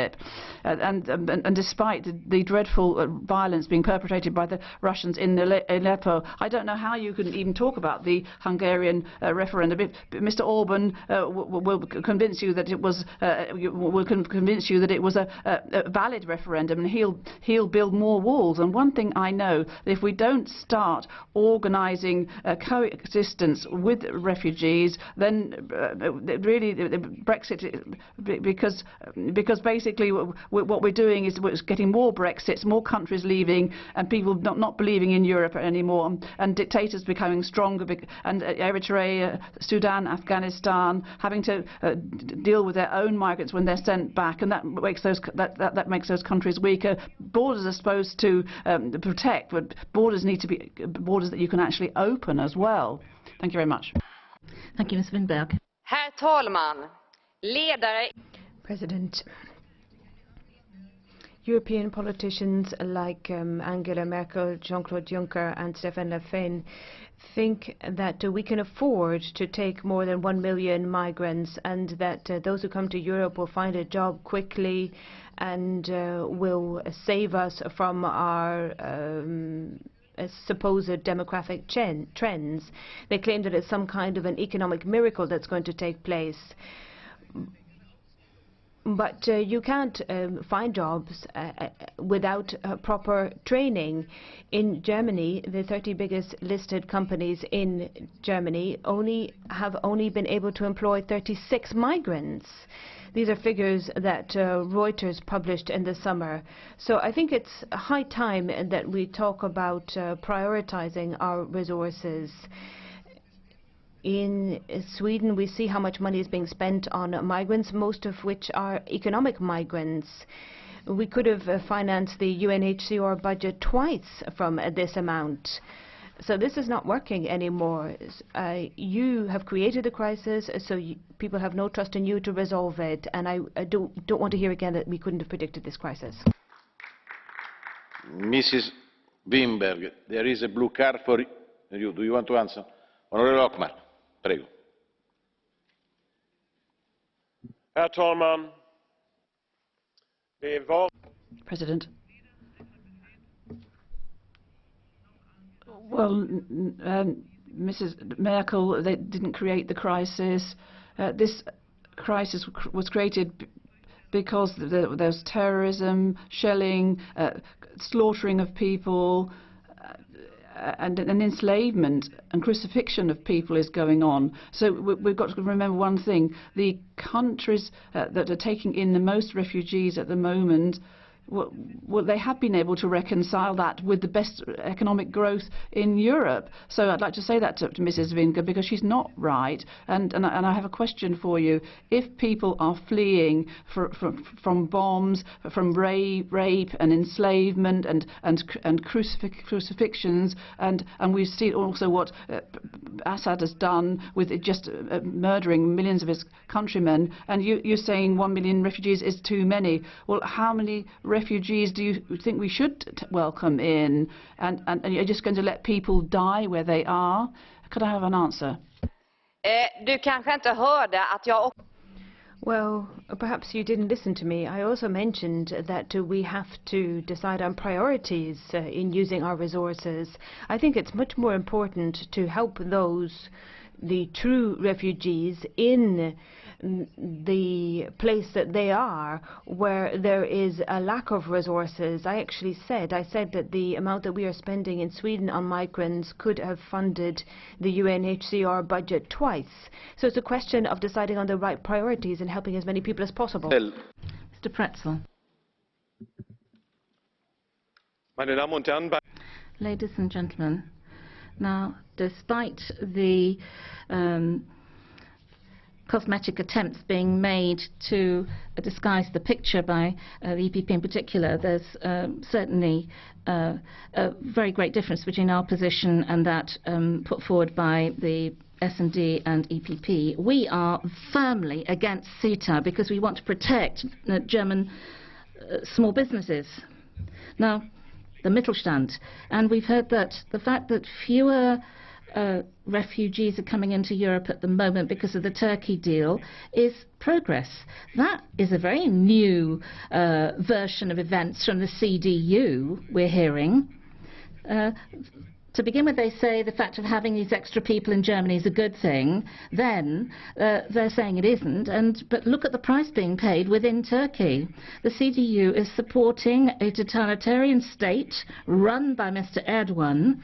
And for minorities in Turkey, this is extremely worrying indeed. And one final point, ladies and gentlemen, Russia and Syria. You're entirely forgetting that in everything being done by Assad, his enemies are far more criminal in their action. And that's driving up the actions, retaliation by Russia as well. Ahora la palabra es el señor González Pons.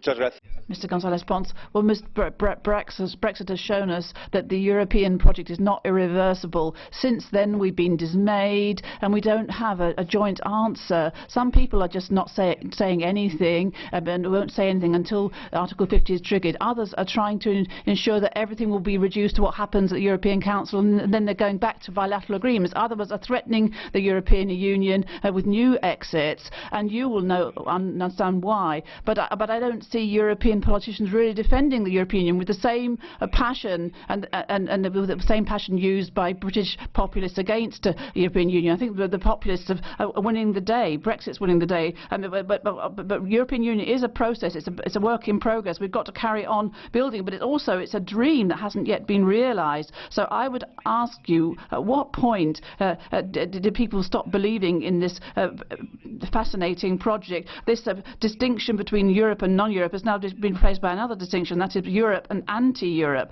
Those who are against Europe, the Eurosceptics, are discussing, calling into question our solutions. Those who are at the Eurosceptics are calling into question our values, and that Eurosceptics are combating our values, and the Eurosceptic champions are actually defending values opposite to ours. There's only one way out of that crisis, and that is to restore European solidarity. Solidarity between countries that are suffering because of their migratory crisis and those that don't suffer it, and also solidarity with those countries that are suffering threats from Russia and those that don't. Solidarity between those who are suffering because of the consequences of the euro not having a proper architecture and those who are not suffering. And Brexit is the most the example of lack of solidarity, the biggest example, unprecedented lack of solidarity in Europe. So Brexit means lack of solidarity, so it's only by rebuilding European solidarity that we'll be able to carry on building Europe, because the lack of solidarity, whatever we want to call it, is Eurosceptic, it is anti-European. Mr. Fleckenstein. President, colleagues, I would like to make two comments on what has been said this morning, particularly by Mr. Juncker. When we talk about migration and how we want to prevent migration in the future, then we need first and foremost to concentrate on the countries which are affected by this and help them to improve living conditions for their citizens. We can use the various funds that we have, and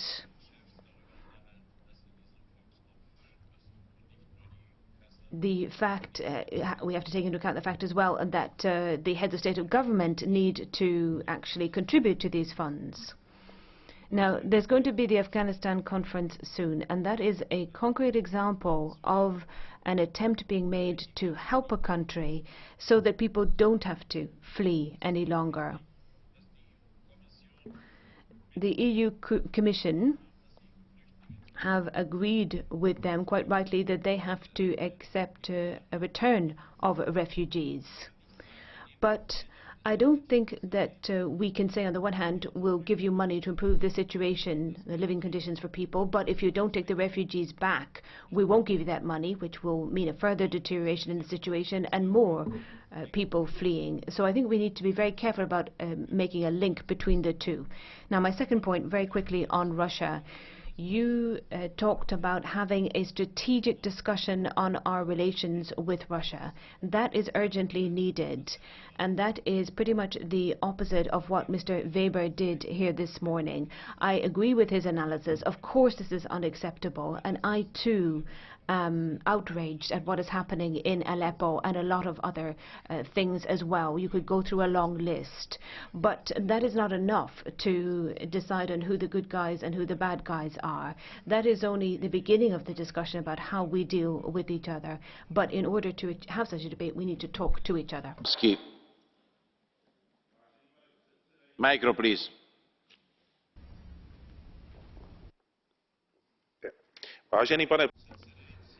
Chairman, in preparation of the European Council meeting, I would like to comment on one point of the agenda, EU trade policy. At the moment, many issues discussed by the media seem to overshadow the importance of future EU trade relations.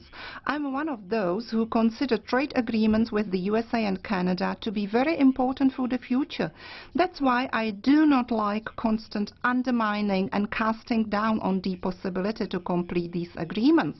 I believe that at the time of presidential election campaign in the USA and omnipresent migration problems in Europe, it is still important to declare our will to complete these joint agreements. If high-level politicians in the EU and in member states will not keep pushing this process forward, I'm worried that in the future the possibility to conclude these trade agreements will be significantly lower. Then trade activities will be taken over by Asian companies who will use benefits of the current Trans-Pacific agreements. Thank you. Mr. Goerens. Thank you, President. In 20 years' time, in retrospect, we will say that 2016 was one of the most dangerous years, and the heads of state and government meant that Europe wasn't able to show solidarity to refugees. Now, those who want to make progress in the Council are going to have to go with the flow, it would appear. And others are shaking the European edifice.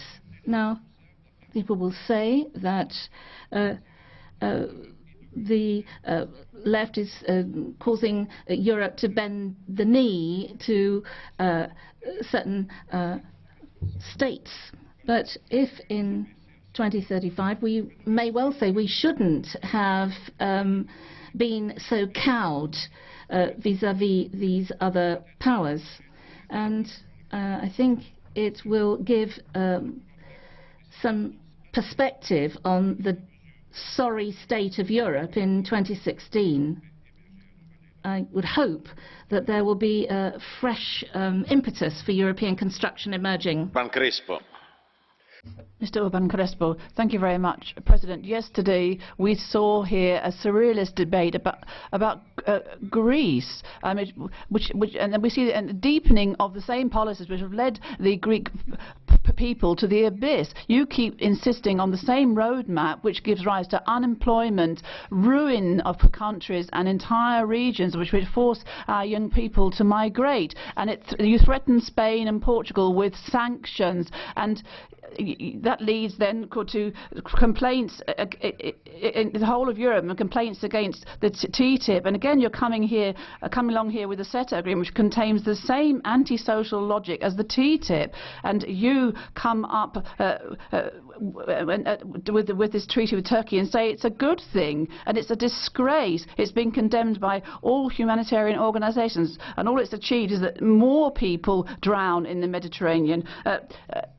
100 more this year than last year. So our Fortress Europe policies are turning the Mediterranean into the biggest cemetery of the world. And so what can you do to stop it? We can't identify ourselves with this bureaucratic machine which just chews up human rights and have turned the European Union into a dreadful place. We should talk less about interrail passes for young people, talk more about solidarity and social policies.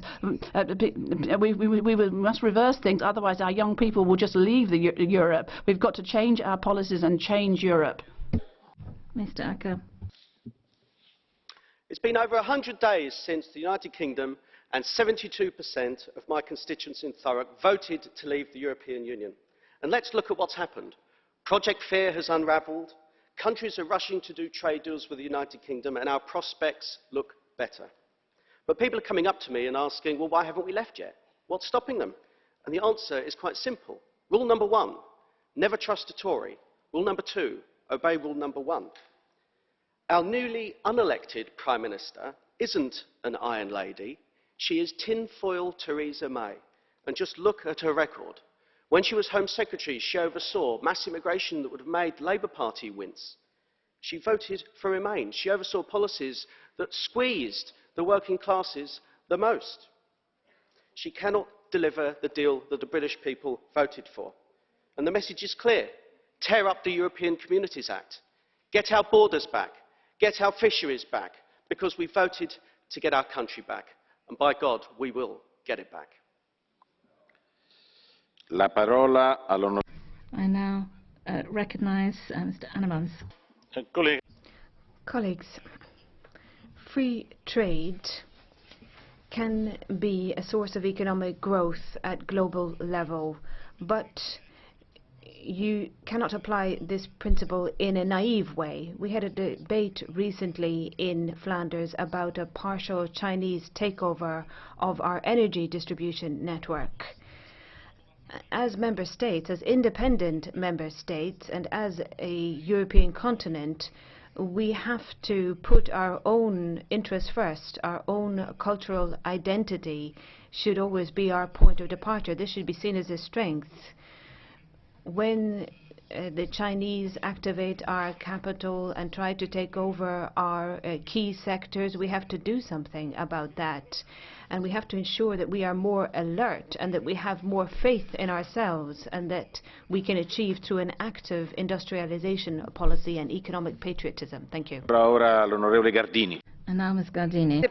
Yes, thank you, President. I have to say that I was dismayed today to see that the Council and the Commission haven't referred to the Mediterranean or Italy today at all. Now, 2 weeks ago, it had been pointed out by Europol that Italy was the preferred target for migrants. And, you know, the whole problem with Libya. We're talking about 235,000 people waiting to leave Libya to get to Italy. Now, on Monday, we had a day commemorating the victims of immigration. And we're talking about a day when some 6,000 people came into Italy, and we've had some, 15,000 people in the space of a couple of days. And in Italy, we've actually gone over 150,000 arrivals. And it was pointed out that trafficking in human beings is a crime and should be tackled as such.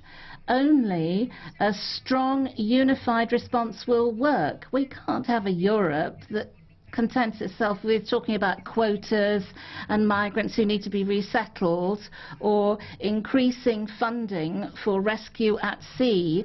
We have to do something about the global crisis behind all this. We need genuine solidarity at European level. Thank you. Thank you, Ms. Gardini. And now Ms. Des.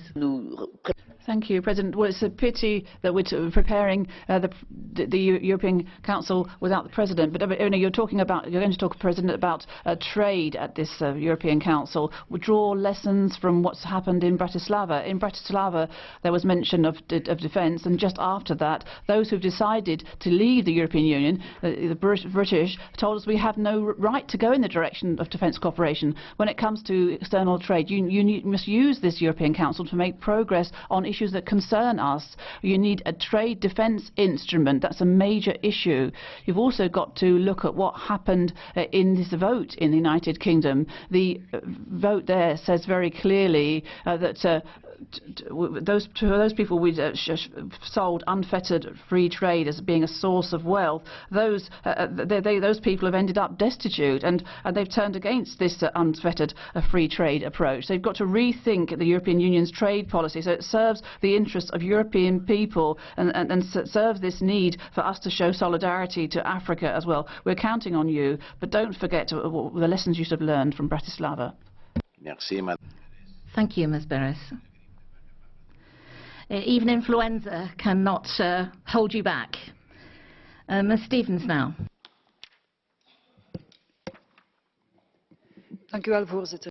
Thank you, President. Colleagues,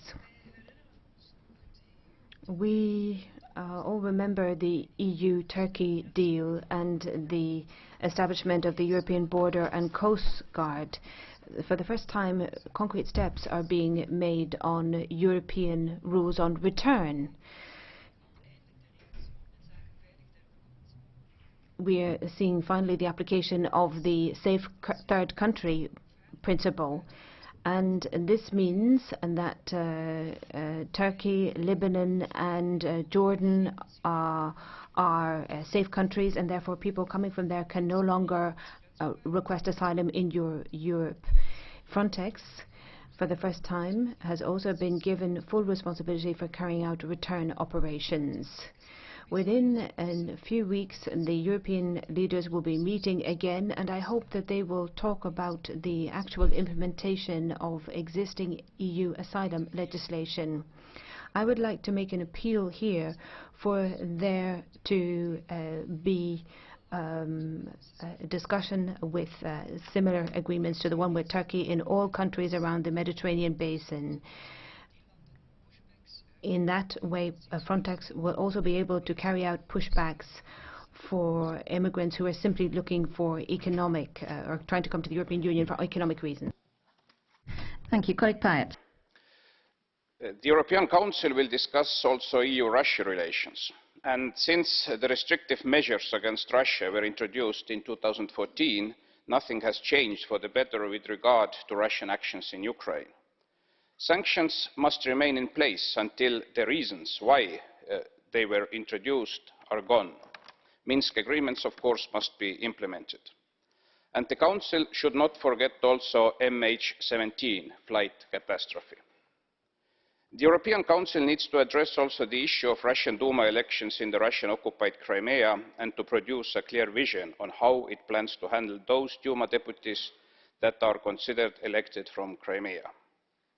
Also, I once again would like to point to the fact that the EU must have one voice when talking to Russia. So the Commission and the External Action Service should represent the EU common position in relations with Russia. Thank you. Honorable Schöpflin. Mr. Schöpflin.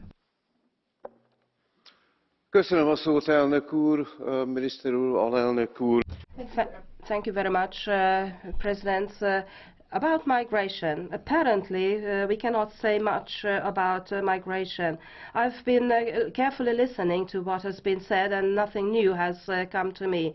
The left wing is in favor of migration and cries out against those who have reservations about migration.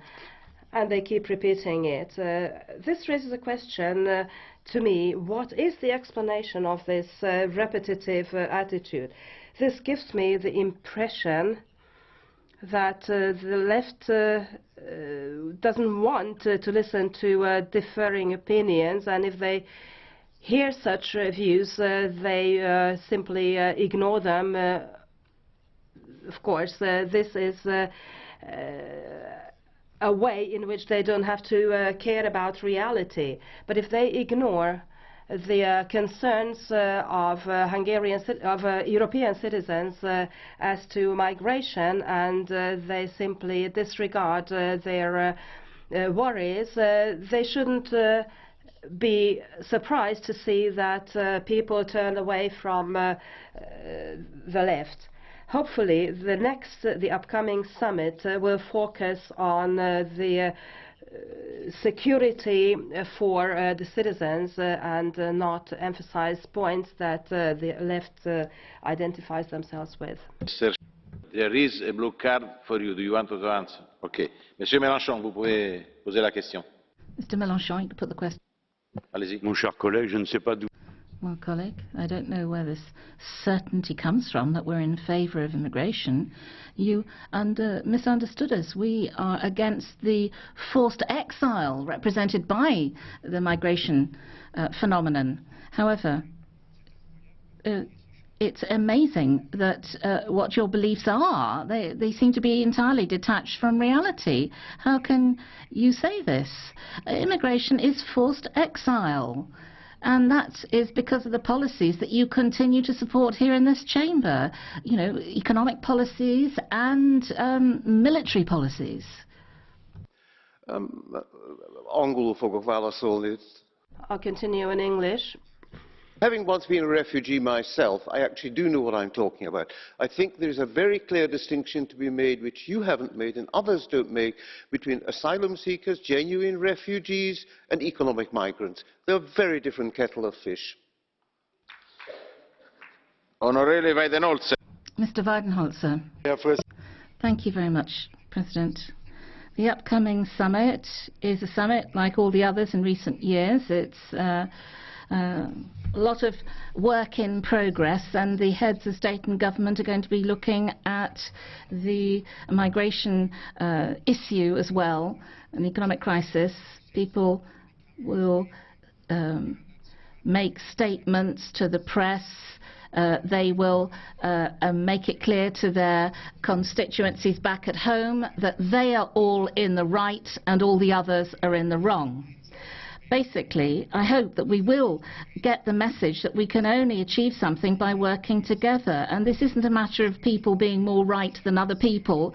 It's a matter of taking a pragmatic approach. And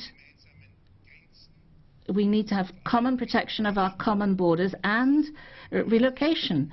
And the problem will not be resolved by looking in the opposite direction. We need practical, pragmatic solidarity, the best possible support for Greece, for example, people who are there looking for a fresh home. And I do think that this is a process that we need to accelerate. It's moving in the right direction. And we also need to do something about authorized migration so that we can put the traffickers out of business and help some people stay in their home countries. Paolo Rangel. Paolo Rangel has the floor. Thank you, President. Thank you very much. I would start basically by saying the following.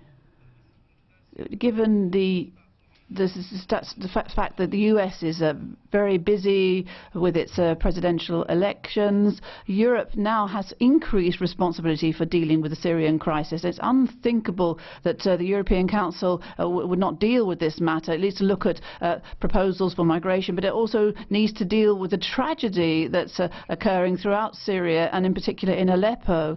Second point, it's strange that especially since the announcement from the British Prime Minister and since the speech that she delivered, that Europe hasn't raised the issue of Brexit again for this European Council, not to start looking at negotiations, but also to make it absolutely clear to the British Prime Minister that after the speech that she delivered and after the guidelines that she's given, Europe is going to have to be totally united, totally intransigent when it comes to our basic principles and our basic values in the European Union, and our belief, above all, in the freedom of movement of persons, and our belief in the four fundamental freedoms which are an integral part of the internal market, the single market.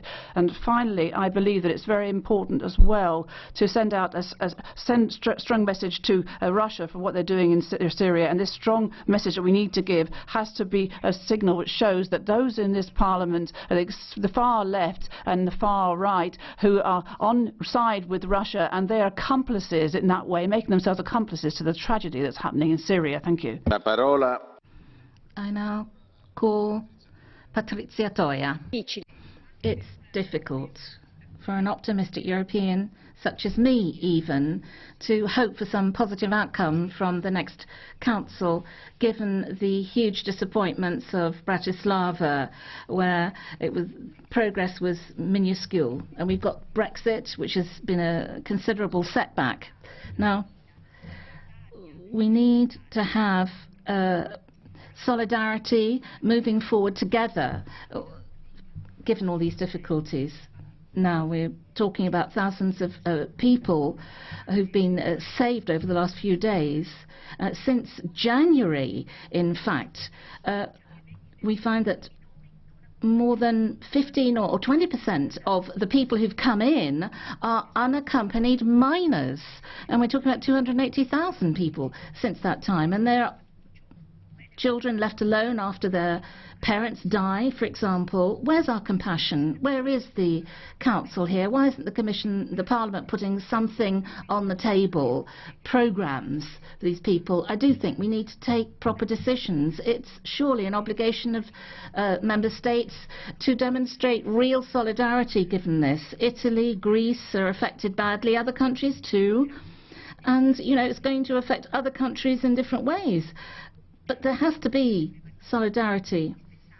And you can't actually organise these plans that we need in conversations in corridors. I think we ought to do everything within our power to tackle this problem. Thank you. Thank you, Ms. Toya. We will see what the Council and the Commission reply on that, Mr. Timmermans. I'm sure they will hear this cry coming from the south of Europe, also mentioned by Ms. Gardini. Now, Mr. Karas. President and Vice President of the Commission, ladies and gentlemen, after the experience of Brexit and the Hungarian referendum and the uncertainty surrounding CETA and TTIP, I expect the Council to express and say in its communiqué that all member states are obliged to shoulder the European responsibilities. The European citizens need to be informed about the need for Europe and European objectives rather than the national card being used against the European Union and national parliamentary democracy being played off against European parliamentary democracy. I expect you also to take responsibility for the Union rather than criticizing the EU and then caving in and failing to respond to the EU's citizens' fears and concerns. It's important that the EU be able to action, and the Council can decide that a measure will be adopted on each of the subjects that it deals with at Council meetings in order to make the European Union more effective. That is something that we could actually measure, and that would create more credibility and trust. I'm in favor of the Africa FC, the Africa Marshall Plan, but this is just a drop in the ocean if we don't have a common foreign and security policy and a common investment policy and a common development policy and a common migration policy and a common external border protection policy. Only the overall package will resolve the problem, not individual measures. Thank you. Honorable Mr. Gutierrez Prieto. Thank you, President. Brexit and the paralysis on our common migration policy and the Hungarian referendum was part of that last week, and then the rejection of the major trade agreements being negotiated by the European Commission. These are the key points of the debate to be held at the next European Council, and there's a lower common denominator for all that. And this is because there's increased populism on the left and the right, and there's a wave of protectionism hitting Europe as a consequence of inequality and political paralysis. And there's low growth, and there's also a weakening of our social model. So what I'm asking the heads of state and government is to take advantage of this meeting, not in order to save one trade agreement or another, however important they might seem, but to look at the root causes which are affecting us. That's fear, inequality and uncertainty that are hitting our societies very hard. Let's put an end to inequality. Let's bring about more investment. Let's increase wages, as the European Central Bank called for recently. Let's also increase tax pressure, so those who earn more, those who have biggest profits, should be paying more into maintaining our social market economy. We as the European Union have to save the social model, and in order to do that we have to take advantage of this debate in order to make progress on the fundamental issues which give rise to fear and uncertainty amongst our people. It's only by dealing with fundamental issues that we'll be capable of saving this vision of Europe based on solidarity and a shared future. That means a shared future based on equal opportunities. Thank you very much. Mr. Hökmark. Mr. Speaker, the discussions about European policy versus Russia, and the policy will be formative for the security of Europe, for the strength and respect of Europe, but also for Europe staying united and strong in the defense of the values of freedom and open society. A lot of people, and I belong to those, would like to go back to business as usual. But we can't go back to business as usual as long as business is not as usual. Russia is not a partner for peace. We have seen in the war in the territory of Russia, in Chechnya, in Georgia, in Ukraine, and now in the brutal warfare in Syria, that Russia is not a partner for peace. It's a partner for dictators and for brutal warfare. That's the truth. And we need to stay on the requirement that the Minsk agreement must be respected. We must stand strong together. We must discuss energy policy out of this perspective, including the Nord Stream 2 project. And we must require that those who are guilty for the MH17 are to be found and get into the court. And we must stay united. And we must stay clear that the only way to secure freedom and security in Europe is to have a strong European Union standing up for its values. Thank you. Onorevole Sippe. Anna Sippel. Vielen Dank. Aleppo erlebt. Thank you.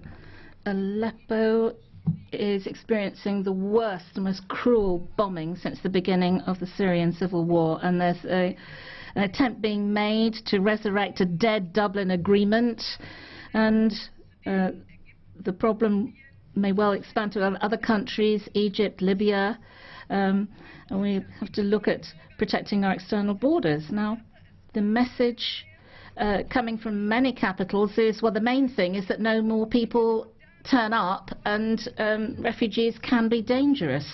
Surely that is stoking the fires of xenophobia and populism. Now, if we can't manage to come up with sustainable solutions for people fleeing in this way, there will be a real problem. If you are trying to escape bombs and terrorism, you're not going to be stopped by a fence at the Hungarian border.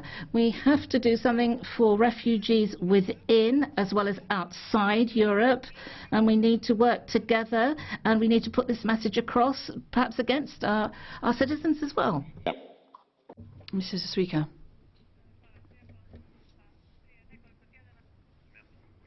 Thank you very much. A few weeks ago we talked here about the State of the Union, and at that point we said that the European Union was trembling, but it wasn't on its knees, wasn't called into question. But after Brexit and after the Hungarian referendum and given everything that's happening with TTIP and CETA, I understand that there is a lack of certainty. People are worried, but the fact is that it's difficult to get the interests of 28 member states on the same level. It's difficult to get agreement. So the subjects have been mentioned: migration, foreign affairs, trade relations. These are it's questions of eternal concern. But I don't think we can turn our backs on the tragedy unfolding in Aleppo. I agree with Mr. Hökmark, who's talking about Russia, and Russia is not seeking allies in order to build peace. And it's true that we're not using the tools at our disposal. We've got Frontex. We've got the European Coast and Border Guard. We've got an agreement between the European Union and Turkey. All these things have been decided on, but I don't think they've been sufficiently implemented. We've also demonstrated that we are capable of acting, that we've been able to ratify COP21, the Paris Agreement. We do have the ability to respond to global challenges. So I'd just like to appeal to the heads of state and government, and and asking them not just to think about the nationalist answer, not just think about back home, but and to say one thing in Brussels and then one thing back home. No, I think we've got to open all these chapters again. We've got to discuss all the problems that the European Union has, but the European Union has to be united and has to work on the basis of solidarity. Een slepende vete over Oost-Oekraïne.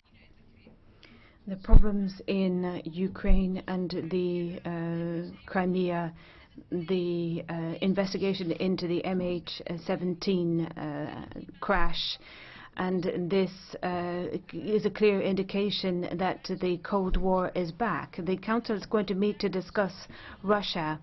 We have seen that the Syrian government and the Russian army have been committing crimes against humanity in Aleppo in recent days. Bombs are being dropped on civilians. Humanitarian envoys have been targeted and hospitals have been destroyed. We can no longer look on as this massacre is being carried out by Assad and Putin. So I would like to call on the European leaders to put the people responsible for this directly on the EU sanctions list. I think the time now has come for making very frank statements. Honourable Brok. Mr. Brok.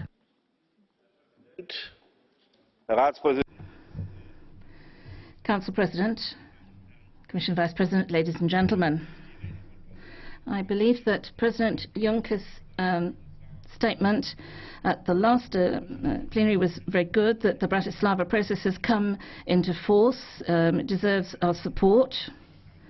We're talking about economic development, the digital single market. Don't need to go over that again, but the refugee policy and the Africa Fund and support for that. I think that we need to be able to work together with neighbouring countries with a coastline such as Turkey, and I think that we need to have sensible arrangements along those lines. But the main point I would like to make concerns foreign and security policy. I regret the fact that the British Defence Minister said that they were calling a halt to the whole thing. Now, I think that the idea of having, permanent constructive cooperation, having a European HQ, a European Defence Agency, all of these matters are very, very important. There is a lot of money being spent because of the lack of preparedness of individual states in this area, and we could achieve more at European level. And again, this is demonstrated in relation to Syria. We are the world championship winners in soft power, but we need to step up our game, I think. And I've always said that, you have to be harsh as to Russia in relation to Ukraine. And, and I made comments on Syria.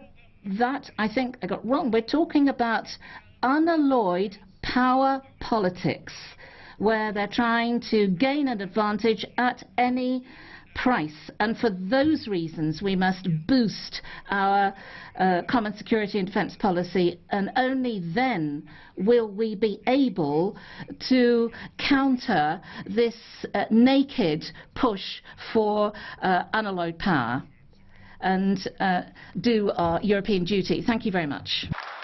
Honourable Regner. Mrs. Regner. Thank you very much. I would like to use my brief speaking time to talk about CETA above all.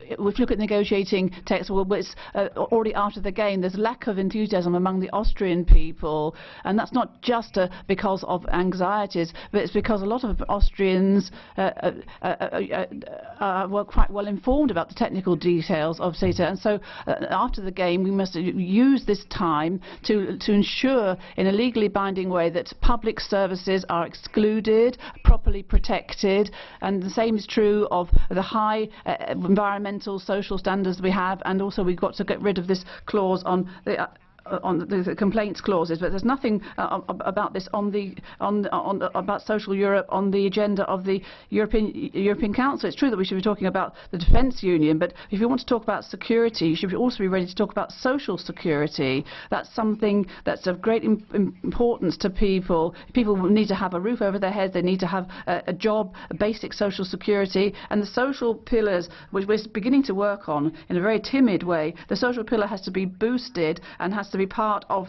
the consultations of the European Council as soon as possible. Thank you very much. Gomes.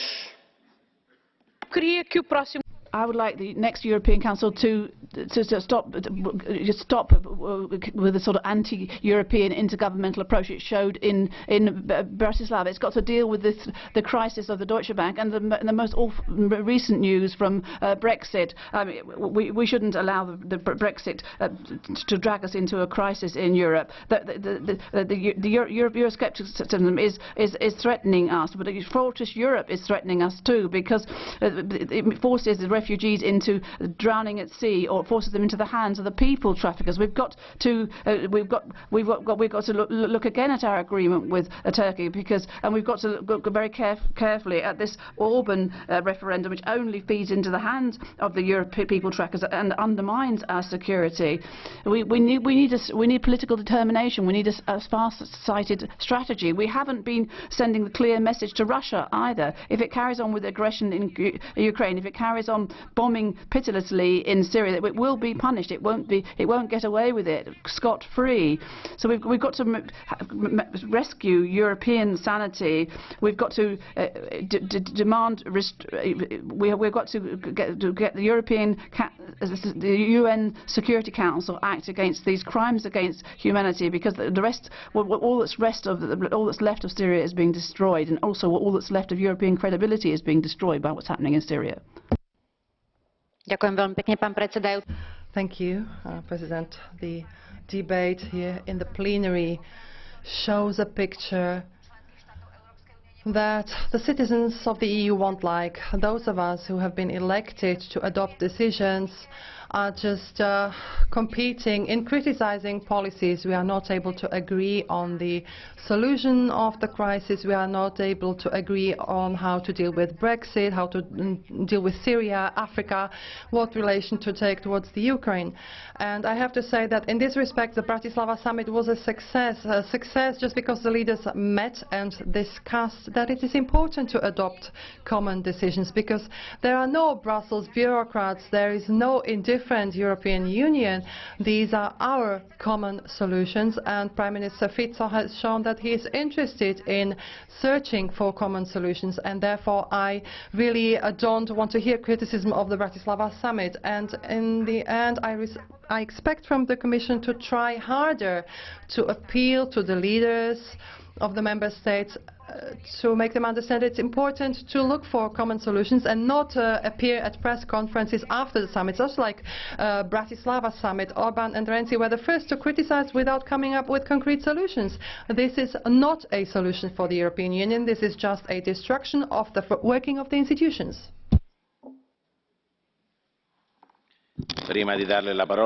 Before I give the floor to Mrs. Dalli, I'd like to congratulate you for the birth in your family. You have the floor. Thank you, Chair.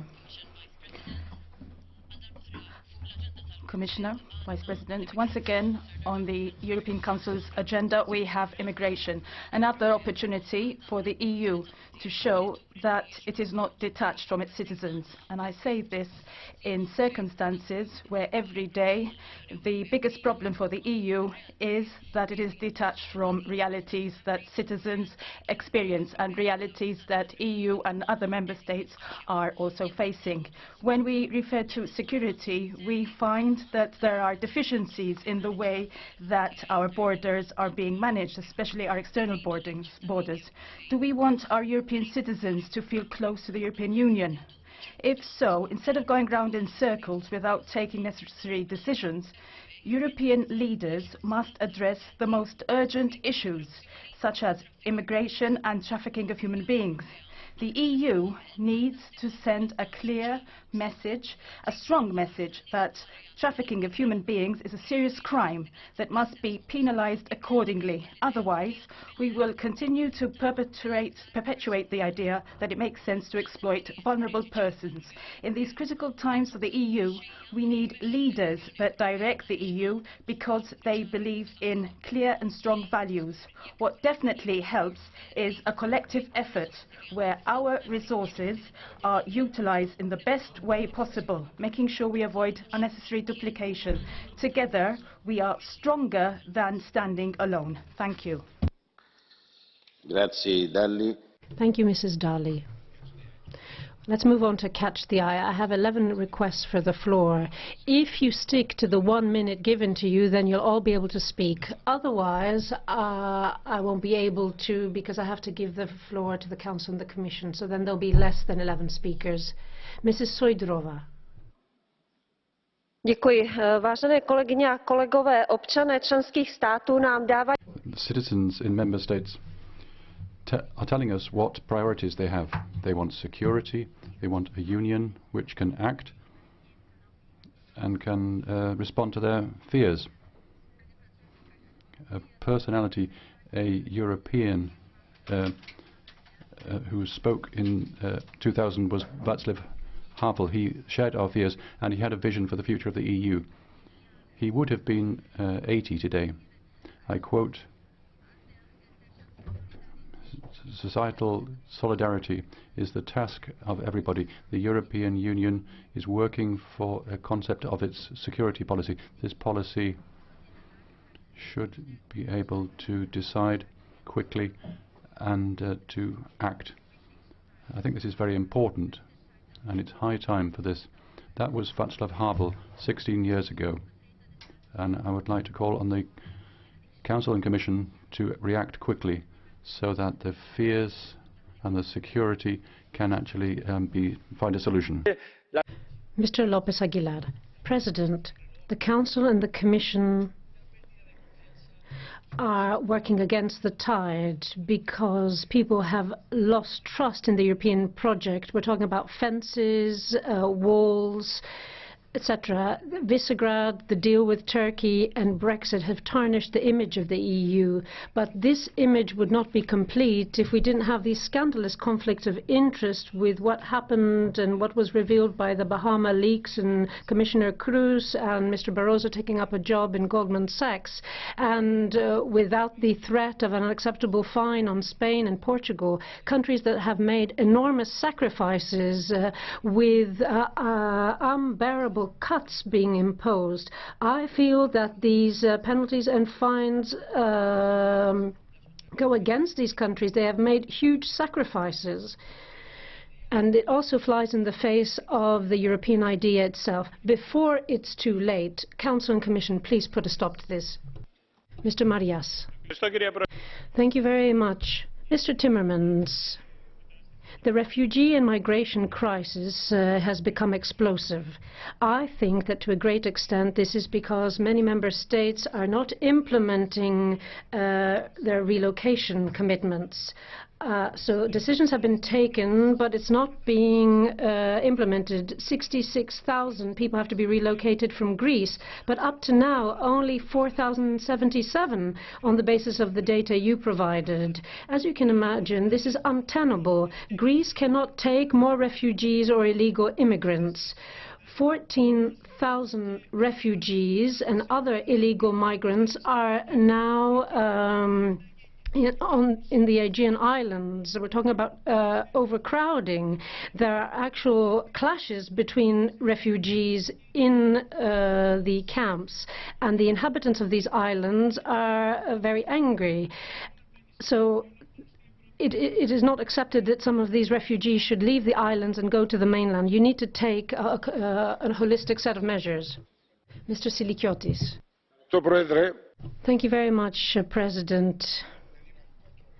The people are against TTIP, and that is why now it has fallen by the wayside. But the Council and the Commission are trying to bring it back through the back door through CETA. You as companies through Canada will be able to use the CETA tools in order to bring down environmental and label standards. This means that there will no longer be any barriers to the sheer greed of the transnational companies. Consumer protection standards, public health standards and environmental standards will be brought down. It is democracy itself that will be harmed, since multinational companies will be able to harness ISDS in order to challenge the decisions of sovereign states when their profits are being jeopardized. So it will be the market that will be king. The GUI group has fought against TTIP. It will continue fighting against CETA because we are consistent. We are working for workers' rights. We are in favor of the welfare state and against the interests of multinational companies. Mr. Vatmans. Voorzitters, ik ben blij dat er eindelijk een volwaardig debat over Rusland. President, I'm pleased that finally we've had a debate, or we're going to have a debate in which Russia will be debated in the European Council. We have the sanctions in place. They are presenting us with a risk of war, and I think we have to think of other cards we can play, thinking in terms of cooperation between the European Union and NATO. I think the Council needs to discuss the consequences of the sanctions on Russia and the consequences they've had for our agriculture and other industries.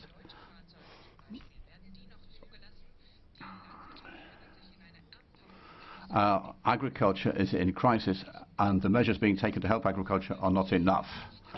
Therefore, I think we need compensation payments for our farmers to be taken from the general budget, not just from the CAP. Our farmers are paying the price with these sanctions. Mr. Šoltes. Thank you. On the one hand, we are building bridges, we are putting up barbed wire, we are closing the doors for people who are fleeing wars and violence, because obviously we cannot agree how to distribute the burden. But on the other hand, we are opening the door for harmful agreements about which we don't know enough, particularly because of lack of transparency of negotiations. I have in mind CETA and TTIP. We are ignoring millions of people who are opposing these agreements that will have an impact on our standards, environmental, social and labor. We will have super courts that only serve investors and their profits, but not the rights of people, the right to safe food and healthy water. And if we are going to sign the provisional use, then you are ignoring national parliaments. And this is why I suggest that you don't sign this. Thank you. Mrs. Andrikiene. Sirija privalo būti artimiausio ES tarybos posėdžio darbotvarkėje. Thank you very much. Vykdo intensyvę kampaniją. Metodiškai žudo civilius. There is a campaign in Syria killing civilians in Aleppo. The international community, including the EU, can't deliver aid to Aleppo. What Russia is doing in Aleppo is a criminal campaign, and this campaign has to be stopped. Given the actions of Russia in Syria, also in Ukraine and Georgia, means that sanctions must remain. Russia has not met the conditions of the Minsk agreement, and as long as that's the case, proposals to lift sanctions are not just unacceptable, but also damaging. First of all, CETA will be waved through, and we must make sure that this agreement is implemented. Mrs. Costa. Thank you very much, President. The agenda is clear. Syria, migration, Brexit and the relaunch of the economy. But the European Council of October has to give clear answers.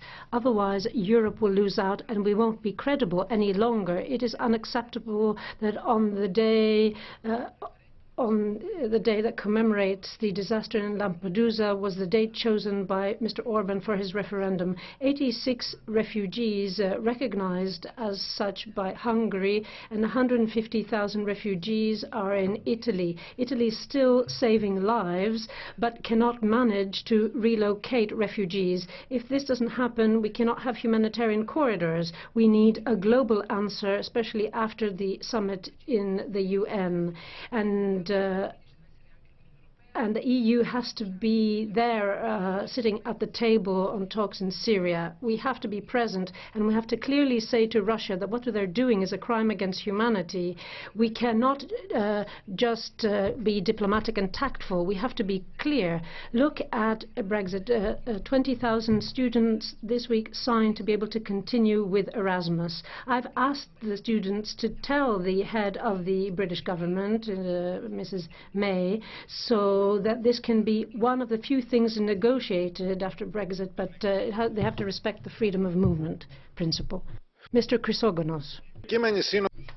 The upcoming European Council is significant not only because of its agenda, or not so much because of its agenda, but because of what is not on the agenda. The European Council agenda does not include the fact that in Hungary, and even worse in Poland, far-right governments are trying to set up semi-authoritarian states, violating fundamental freedoms and the rule of law, which are founding principles of the EU. But even the EU itself, if you look at its behavior to southern EU countries, shows the same lack of respect to other fundamental freedoms, such as people's social rights. These should be protected too. The EU has to go back to its founding and fundamental rights and values, respect them in their entirety, because otherwise I fear that Brexit will only be the first in a series of exits of other countries. Thank you. Honorable Polčák. Mr. Polčák. Pane místopředsedo, já bych se chtěl zastat občanů, kteří... Thank you, President. I feel we need to do something to protect the people suffering from the actions of the Russians and Syrians in Aleppo. The civil population in that city is suffering severely. And under these circumstances,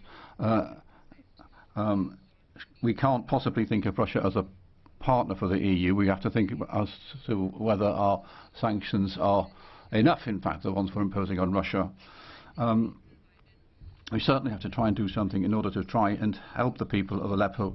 The British will be present at the summit, and I think, having said that, that we have to keep talking to the British representatives at the summit and work with them as long as they are still members of the EU. Thank you very much.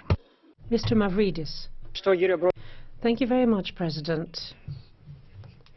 When we debate the issue of refugees and migrants, I think it's a good opportunity to ask the Commission a question, and that is the pending issue regarding Turkey. We want to give visa liberalization to Erdogan. However, the decision is something that falls within the remit of the EU. It's not up to Erdogan. There are 72 criteria. I asked a question to the Commission and I got a reply, and on that basis the European Commission seems to be giving Turkey a discount. The 72 criteria are a block, are a set, but despite that you are starting to recognize a partial meeting of conditions, slight progress, and so on and so forth. On the way here to the European Parliament this morning, I was in a European Parliament car, and when the driver realized I was from Cyprus, he asked me the following question, which I want to ask you. How can Turkey be occupying 1/3 of Cyprus? How can there be Turkish occupying troops and yet have made so much progress in accession talks? Thank you. The last speaker is Mrs. Grappini. Domnule președinte, discursul domnului Juncker la analiza stării... President, the speech of Mr. Juncker on the State of the Union was appreciated in our country, but it shouldn't be empty words. We must implement what the Commission President has said. Europe must be a Europe with jobs.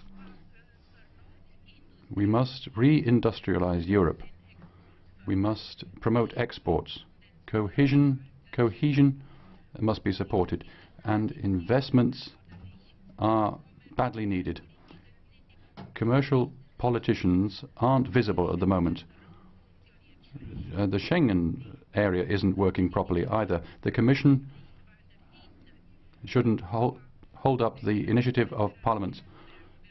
We must explain to the citizens better. We must communicate better.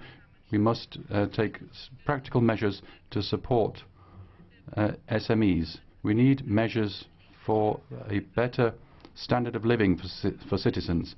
That must be dealt with at the meeting of the Council. Thank you. Thank you, Mrs. Grappini. That concludes the Catch the Eye session. And now on behalf of the Commission, Vice President Timmermans. Thank you very much, Mr. President. Let me dwell on one issue that was raised by most speakers, which is the issue of migration. It is clear to me that the European Union as such cannot survive a situation of uncontrolled mass immigration into Europe. It is equally clear to me that the European Union cannot survive a situation where we take leave of our fundamental values, refusing international protection to people fleeing atrocities such as Aleppo, on the grounds that they are migrants and not refugees, which is a false ground.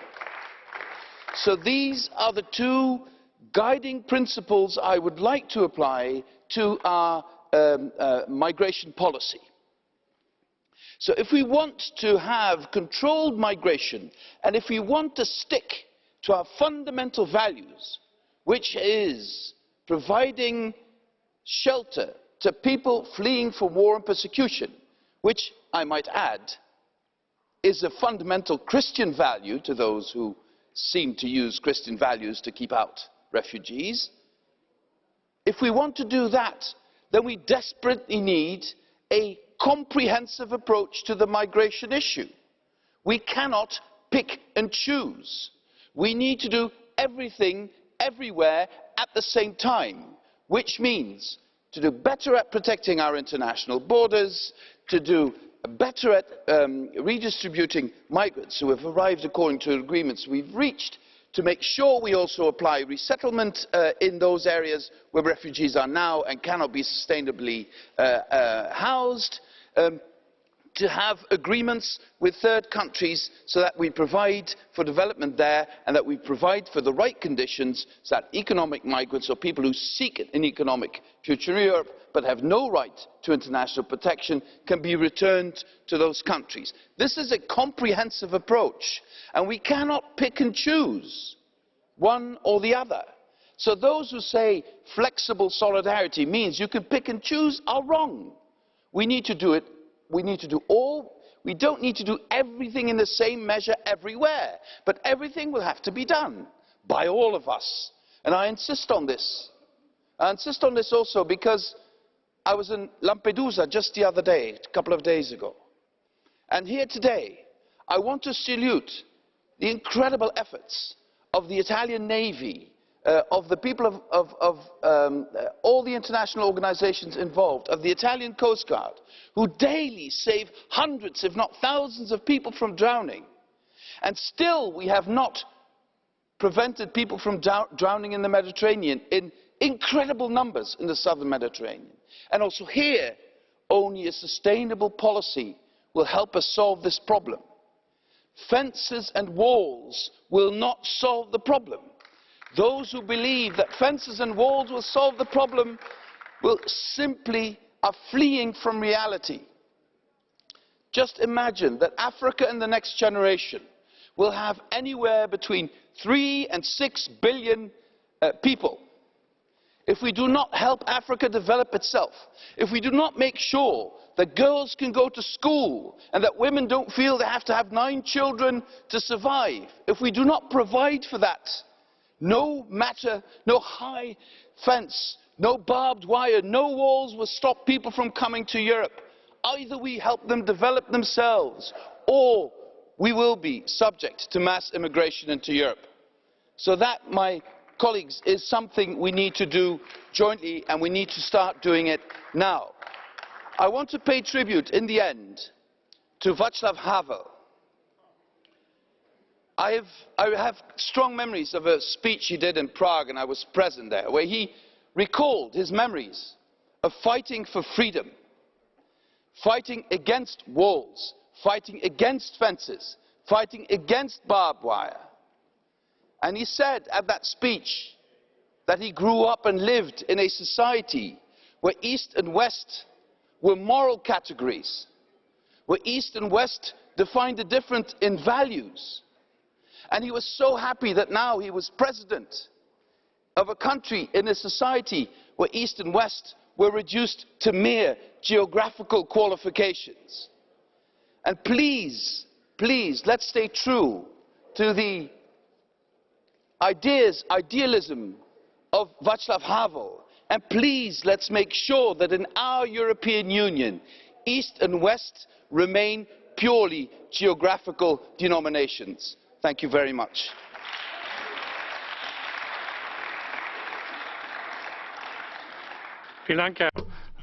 Thank you very much, Vice President.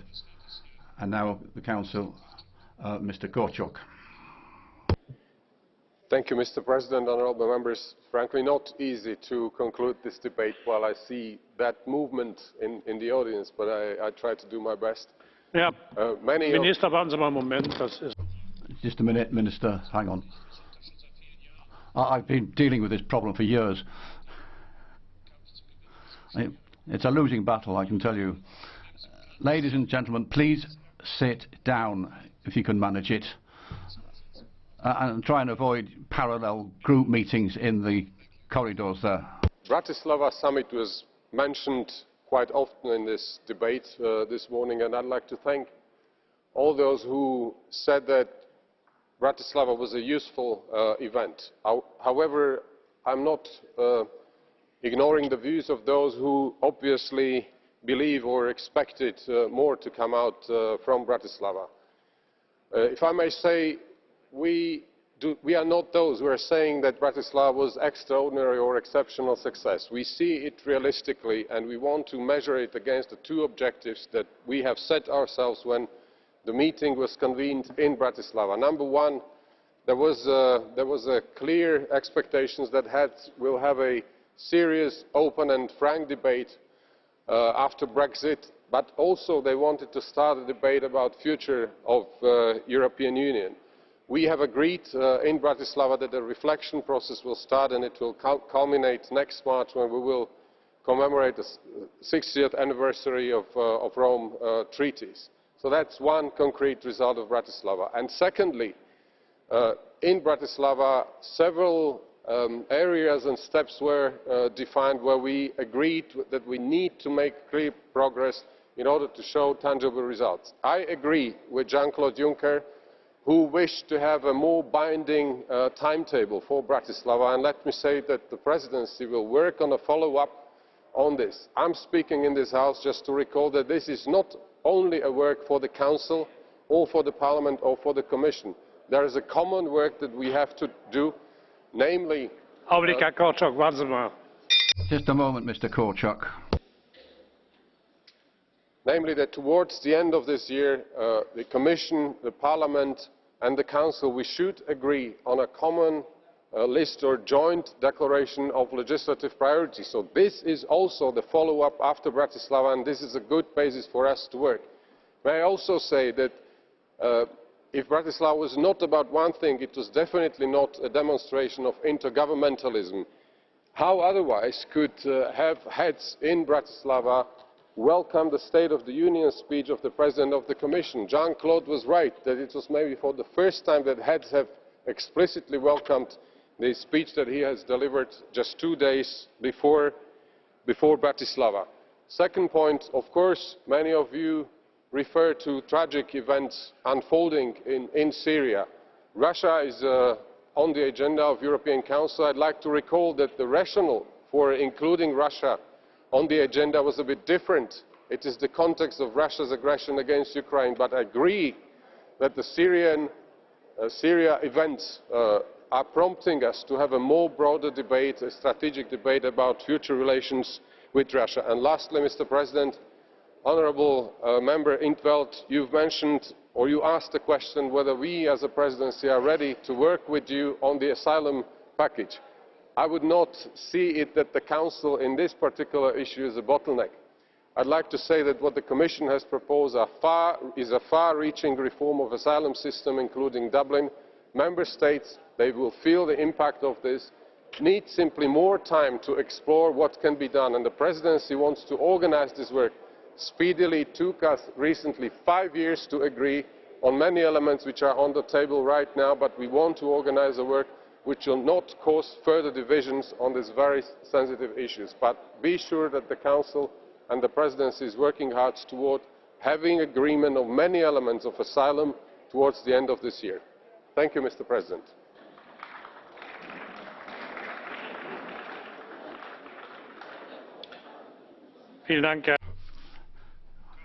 Thank you very much, Mr. Korčok. And I thank everybody for listening so carefully to Mr. Korčok. I'm sure he's very pleased with you, ladies and gentlemen.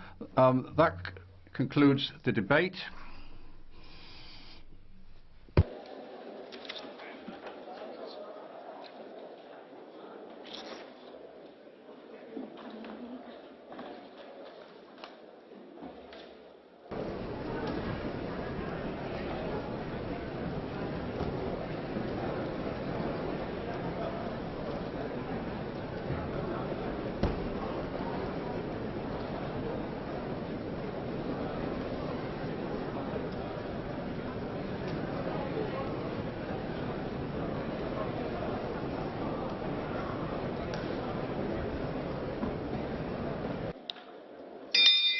Darf Sie bitten, Platz zu nehmen. Please be seated.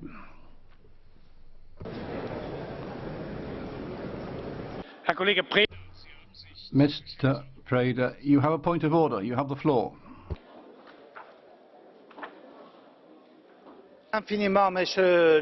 Thank you, President. It's not a point of order.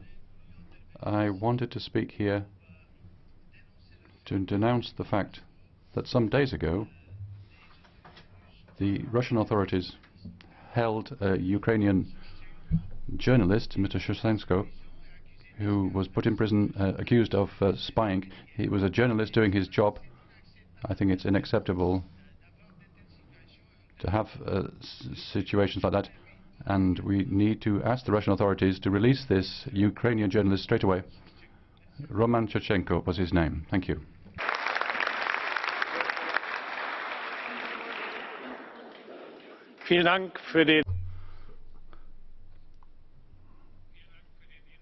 Thank you very much for that information, Mr. Preda. We shall certainly follow up that point and intervene. Ladies and gentlemen, this morning in plenary, a great number of speeches, including Mr. Timmermans' speech, referred to Václav Havel. This great European statesman would have completed his 80th year this year. Many of you referred to this during your speeches. You referred to his firm backbone, a man who fought against dictatorship, against Soviet repression, a man who fought for the rule of law. He released the the Czechoslovakia, the country as it was, from the yoke of communism, and he led the Czech Republic into the European Union. I think Václav Havel is an example for all of us in Europe who believe in the fight for freedom. So I believe it's appropriate to look back and remember this great man on his, what would have been his 80th birthday.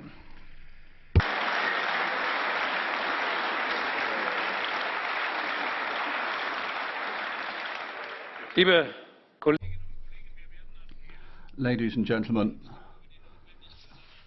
we'll be voting later on the need for a European reindustrialization policy. That is why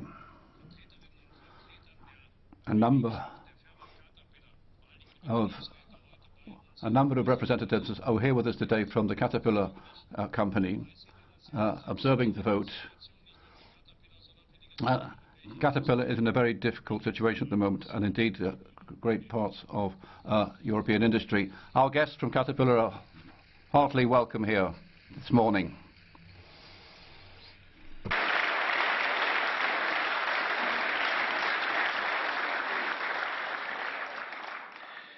The Legal Affairs Committee has informed me that the new request for the lifting of immunity for Mr. Herman Winkler concerns the same facts for which his immunity has already been lifted. No further procedure is required, I am informed by the Legal Committee, so I declare this procedure closed. Now the votes.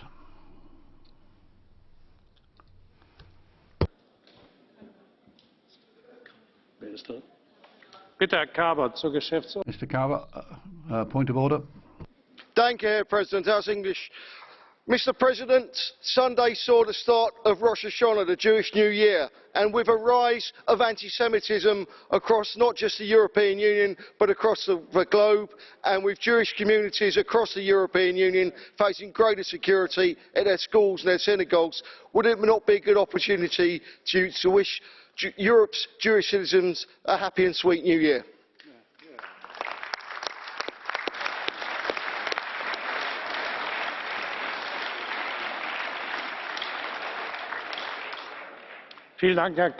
Thank you, Mr. Carver, for that point.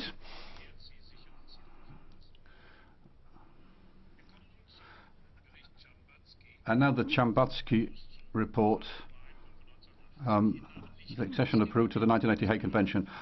Roll call vote. The vote is open. Have you all voted?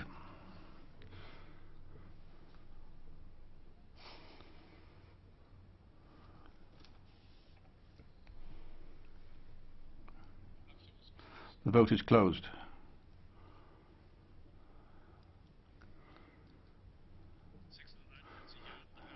Six seats for, 1 in favour, 3 no, 17. Well, it's just about passed. Now, accession of Kazakhstan to the Hague Convention. Also a report from Mr. Chambatsky. Vote is open. Have you all voted? Vote is closed. Also adopted. Accession of Korea to the Hague Convention. Again, roll call vote. The vote is open. Have you all voted? The vote is closed.